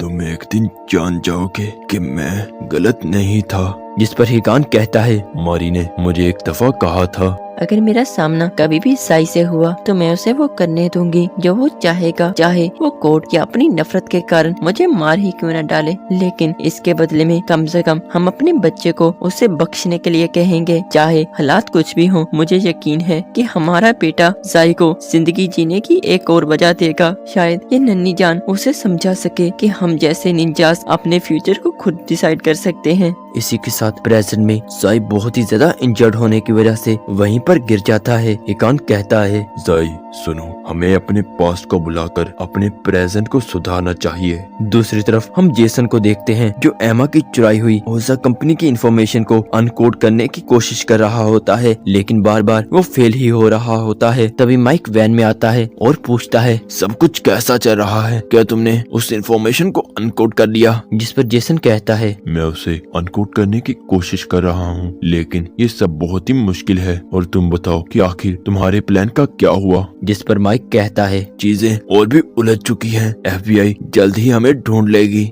जेसन कहता है, मैंने इसे अनकोड करने की बहुत कोशिश की है। अगर मुझे एमा का एक फिंगरप्रिंट मिल जाए तो मेरा काम बन जाएगा। तभी माइक को याद आता है कि एमा ने एक बार उसे कहा था, तुम अपनी बेटी की इस ड्राइंग को अपने लिए श्राप समझ रहे हो, लेकिन जल्द ही ये तुम्हारे बहुत ही काम आने वाली है। जिस पर उसे याद आता है कि उस ड्राइंग पर एमा के फिंगरप्रिंट्स हैं। और यहाँ हम देखते हैं कि ओजा कंपनी का फाउंडर मास्टर यामाजी से कॉल पर कहता है, अचानक से कॉल करने के लिए माफी चाहता हूँ। क्या तुम्हें याद है कि हम पहली बार कब मिले थे? मुझे याद है कि जब डिफेंस सेक्रेटरी ने मुझे कहा कि मुझे कुछ निंजास प्रोटेक्ट करेंगे तो मुझे ये मजाक लगा था। मुझे तुम्हारी वो बात बहुत ही पसंद आई थी कि कैसे तुम अपने काम को अपने इमोशन से दूर रखते थे और अपना काम कितनी ईमानदारी से करते थे। यही वजह थी कि मैं अपने रोबोटिक सूट के प्रोजेक्ट को तुम्हारे साथ कंप्लीट करने के लिए एग्री हुआ था। सच में मुझे तुम्हारे साथ काम करके अच्छा लगा, लेकिन अब मुझे पता लग चुका है कि तुम मुझे धोखा देकर मेरी टेक्नोलॉजी को हथियाना चाहते हो। हम देखते हैं कि ओजा कंपनी का फाउंडर अपने गार्ड्स को मास्टर यामाजी के हेडक्वार्टर में भेजकर उनके सभी सिक्योरिटी गार्ड को मरवा डालता है। इधर हम देखते हैं कि वो गार्ड्स मास्टर यामाजी के रूम पर लगातार फायरिंग करते हुए अंदर घुस जाते हैं, लेकिन अचानक से वो पूरा हेडक्वार्टर ब्लास्ट हो जाता है, जिसे देखकर ओजा कंपनी का फाउंडर बहुत ही ज्यादा चौंक जाता है। फिर ओजा कंपनी का फाउंडर को मास्टर यामाजी की कॉल आती है। मास्टर यामाजी कहते हैं, जोसेफ, मुझे वो सब याद है, हर एक छोटी से छोटी डिटेल, लेकिन अब तुम जल्द ही मारे जाने वाले हो। इसे सुनकर ओजा कंपनी का फाउंडर की फटके चार हो जाती है। और दूसरी तरफ मास्टर यामाजी अपने निंजास के साथ ओजा कंपनी के हेडक्वार्टर में आ जाते हैं, जहां निंजास ओजा कंपनी के सभी लोगों को ब्रूटली मारने लगते हैं। यहाँ हम देखते हैं कि कुछ गार्ड यूसुफ यानी ओजा कंपनी के फाउंडर को प्रोटेक्ट करते हुए किसी सेफ जगह पर ले जाने लगते हैं, लेकिन तभी एक निंजा आकर उन सभी गार्ड्स को मार डालता है। लेकिन जोसेफ जोसेफ बचकर वहाँ से भाग जाता है। जब जोसेफ एलिवेटर के पास पहुँचता है तो वो देखता है कि बहुत सारे निंजास उसकी तरफ बढ़ रहे होते हैं। तभी एलिवेटर से डाली बाहर आती है जिसे जोसेफ गलती से गोली मार देता है। जोसेफ कहता है, क्या तुम भी उनके साथ मिली हुई हो? अगर मैं उनके साथ होती तो तुम अभी तक जिंदा नहीं होते। फिर डाली उन सभी निंजास को मारकर जोसेफ को उठाकर वहाँ से भागने लगती है। जोसेफ कहता है, रुको, हमारा हेलीकॉप्टर छत पर हमारा इंतजार कर रहा है। जिस पर डाली बताती है, उसके लिए बहुत देर हो गई है, वो पहले ही तबाह हो चुका है। और यहाँ हम देखते हैं कि FBI माइक और जेसन का पीछा कर रही होती है। वो उनकी वैन के टायर्स को पंचर करके माइक को पकड़ लेते हैं। हमें पता चलता है कि ये माइक का प्लान था कि वो FBI को अपने पीछे लगाकर जेसन को उस इंफॉर्मेशन को अनकोड करने के लिए कुछ वक्त देगा। हम जेसन को देखते हैं जो फाइनली उस इंफॉर्मेशन को अनकोड करने में कामयाब हो जाता है। दूसरी तरफ डायली सभी निंजास को मारते हुए जोसेफ को वहाँ से बचाकर ले जा रही होती है, लेकिन तभी मास्टर यामाजी अपने निंजास के साथ वहाँ पर पहुँच जाते हैं। डायली यूसुफ को नीचे उतारती है। मास्टर यामाजी कहते हैं,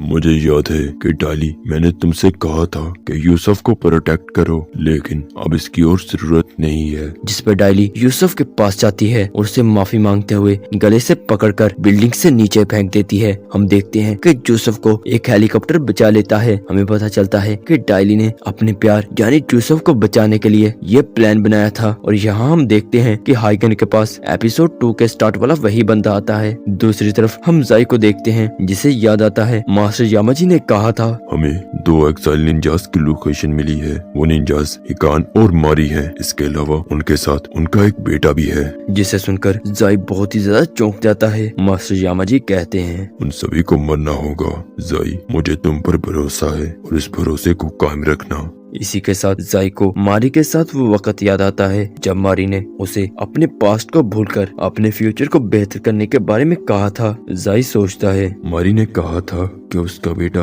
मेरे फ्यूचर को एक नया मोड़ देगा, लेकिन आखिर ये सब कुछ ऐसे कैसे बदल गया? एपिसोड के स्टार्ट में हम देखते हैं कि हिकान के पास वही बूढ़ा निंजा आता है। हिकान उससे कहता है, मैं ठीक हूँ, मुझे किसी भी इलाज की जरूरत नहीं। जिस पर वो निंजा कहता है, मैं जानता हूँ कई घाव ऐसे होते हैं जो जिस्म पे नहीं बल्कि दिल पे आते हैं, जो इंसान को अंदर ही अंदर से नोचकर मुर्दा कर देते हैं। आखिरकार तुमने और जाई ने अपने सीक्रेट निंजा आर्ट का इस्तेमाल करते हुए एक दूसरे को इतनी बुरी टक्कर दी है। जाई की टेक्निक उसे बिजली से भी ज्यादा तेजी से अटैक करने की एबिलिटी देती है, लेकिन तुमने अपनी टेक्निक से अपने 5 सेंसेस को इतना तेज कर दिया कि तुम उसके सभी अटैक्स को फेल करने में कामयाब हो गए। जिस पर हिकान कहता है, हाँ, कैसे? आखिर तुम्हें हमारे सीक्रेट निंजा आर्ट के बारे में इतना कैसे पता है? तभी यहाँ वो निंजा अपना असली रूप दिखाता है जो कोई और नहीं बल्कि निंजा क्लैन का पुराना लीडर होता है। दूसरी तरफ हम डायली को देखते हैं जो मास्टर यामाजी के सभी निंजास को कुत्तों की तरह पीट रही होती है। फिर डायली अपना रोबोटिक सूट पहनकर मास्टर यामाजी पर अटैक कर देती है, लेकिन मास्टर यामाजी भी उससे कड़ी टक्कर देते हैं। दूर से यूसुफ हेलीकॉप्टर में बैठा ये सब कुछ देख रहा होता है। इसी के साथ हमें डायली और यूसुफ के पास्ट का एक सीन दिखाया जाता है जहाँ डायली यूसुफ को किसी प्रोजेक्ट के बारे में रिपोर्ट करने आती है। यूसुफ कहता है, डायली, तुम्हें क्या लगता है क्या हमारी कंपनी एक दिन इस दुनिया के फ्यूचर को बदल सकती है? सॉरी सर, मेरा काम सिर्फ आपको डेली रिपोर्ट करना है। मैं आपको कोई ऐसी एडवाइस नहीं दे सकती जिससे आपको अपने प्लान्स में चेंजेस करनी पड़े।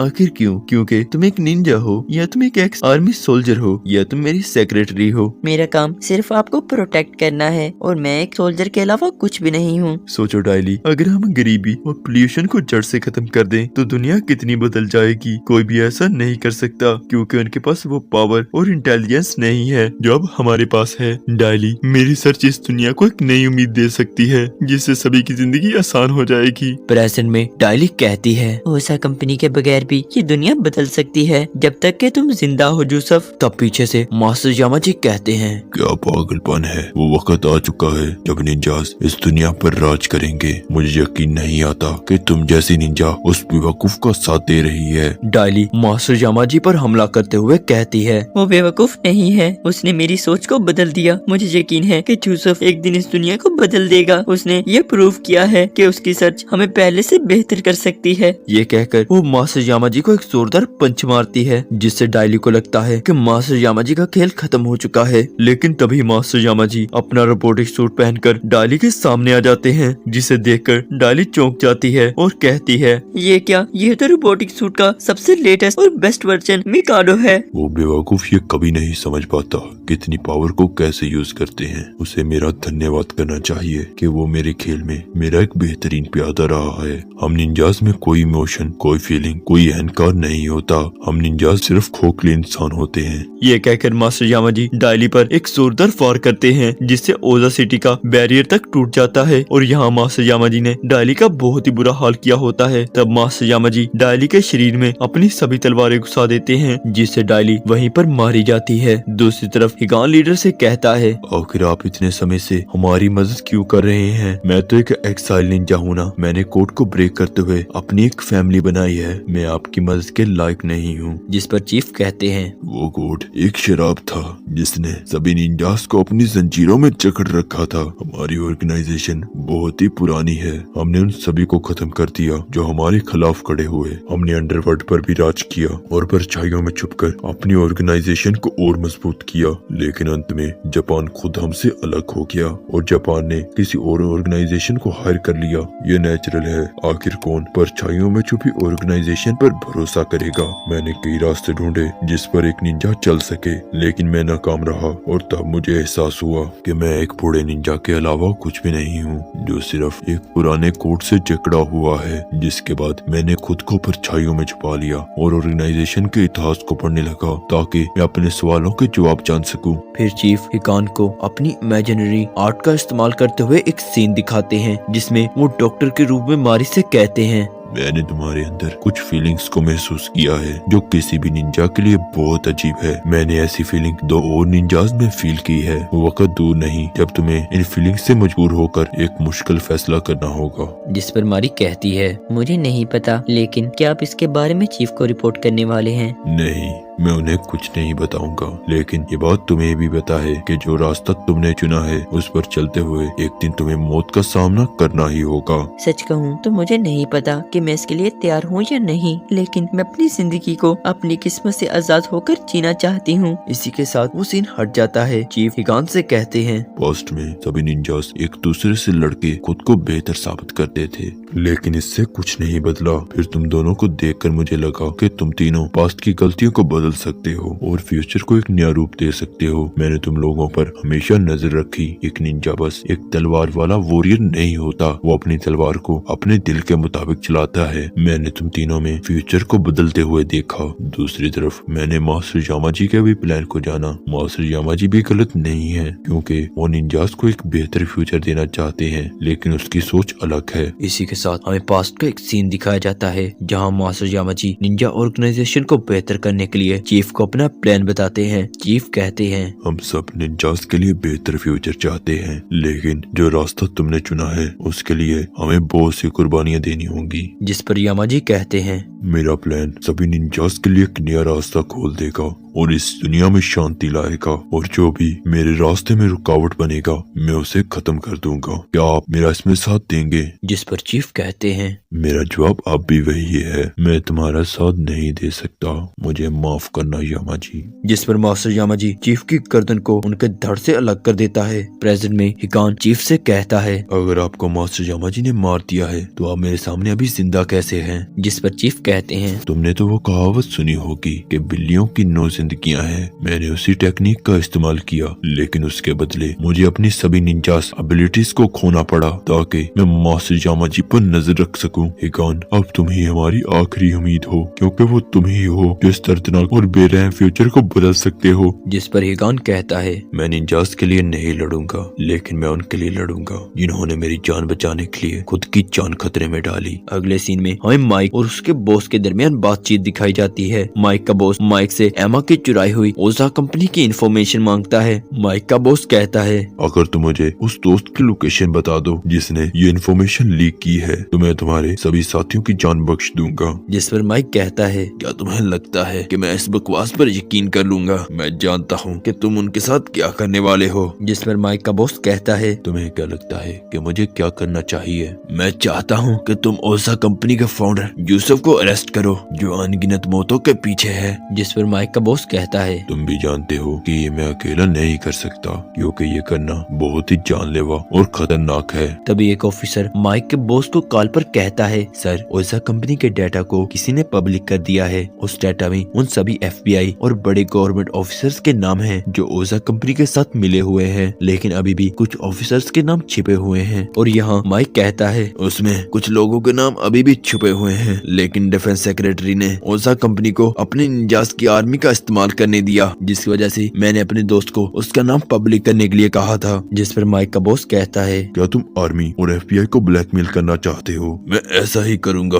आखिरकार ये सब कुछ मैंने तुम ही लोगों से सीखा है। मुझे पता है कि अभी भी तुम्हारे दिल में वो कोना है जो ये मानता है कि तुम गलत कर रहे हो। प्लीज मेरी मदद करो। जिस पर माइक का बॉस ऑफिसर्स को कैमरा ऑफ करने के लिए कहता है। माइक का बॉस कहता है, मैं जिस भी साइड को चुनता हूँ वही जस्टिस होती है। मैं कोई बेवकूफ गधा नहीं हूँ और ना ही मैं तुम्हारी चिकनी चुपड़ी स्पीच में आने वाला हूँ। चलो इस मामले को पहले की तरह निपटाते हैं। फिर वो दोनों एक दूसरे को गलत साबित करने के लिए बहुत ही बुरी तरह लड़ने लगते हैं। और यहाँ मास्टर यामाजी को देखते हैं जो अपनी पूरी रोबोटिक निंजा आर्मी के साथ तैयार होते हैं। अगले सीन में हम जूसफ को देखते हैं, जिससे पता चलता है कि ओजा कंपनी की सीक्रेट इंफॉर्मेशन को पब्लिक कर दिया गया है और FBI ने भी उसे अरेस्ट करने का वारंट जारी कर दिया है। जूसफ सोचता है, मैं जानता था कि इस रास्ते में मुझे सभी लोग धोखा देंगे। वो सभी लोग मतलबी थे, लेकिन इससे कोई फर्क नहीं पड़ता। क्या इन्हें सच में लगता है कि मैं इनसे लड़े बगैर पीछे हट जाऊंगा? फिर जूसफ सभी पावर प्लांट्स को हैक कर लेता है और कहता है, लगता है कि तुम सभी लोग भूल चुके हो कि सभी पावर प्लांट्स का एक्सेस मेरे पास है। अगर मैं चाहूँ तो इन सभी पावर प्लांट्स को ऑटो डिस्ट्रक्शन मोड पर लगाकर तबाह कर दूं, जिससे 100 किलोमीटर के दायरे में सभी कुछ तबाह हो जाएगा। अगर तुम कोई भी गलत फैसला करते हो तो तुम्हें उसका अंजाम भुगतना पड़ेगा। इस मैसेज को देखकर माइक कहता है, ये बकवास है। अब ये इन धमकियों की मदद से यहाँ से भागने की डिमांड करेगा। माइक का बॉस कहता है, हमें ऊपर से ऑर्डर आ चुके हैं। अब इस केस पर कोई और टीम काम करेगी। जोसेफ को पकड़ने का वारंट भी जारी कर दिया गया है ताकि वो उसका मुंह बंद करवा सके। दूसरी तरफ हम देखते हैं रोबोटिक निंजास डिफेंस सेक्रेटरी को वहाँ से किडनैप कर लेते हैं और बाकी के रोबोटिक निंजास सिटी पर अटैक कर देते हैं। और यहाँ मास्टर यामाजी सोचते हैं, अब वो वक्त आ चुका है जब इस दुनिया पर निंजास का राज होगा और सभी निंजास के कोड के मुताबिक जिंदगी गुजारेंगे। इसी के साथ वो अपनी दूसरी आंख खोलते हैं, जिसकी मिस्ट्री हमें अगले एपिसोड में बताई जाएगी। दूसरी तरफ हम हिकान को ओजा सिटी की तरफ बढ़ते हुए देखते हैं। इसी के साथ हमारा ये एपिसोड यहीं पर खत्म हो जाता है।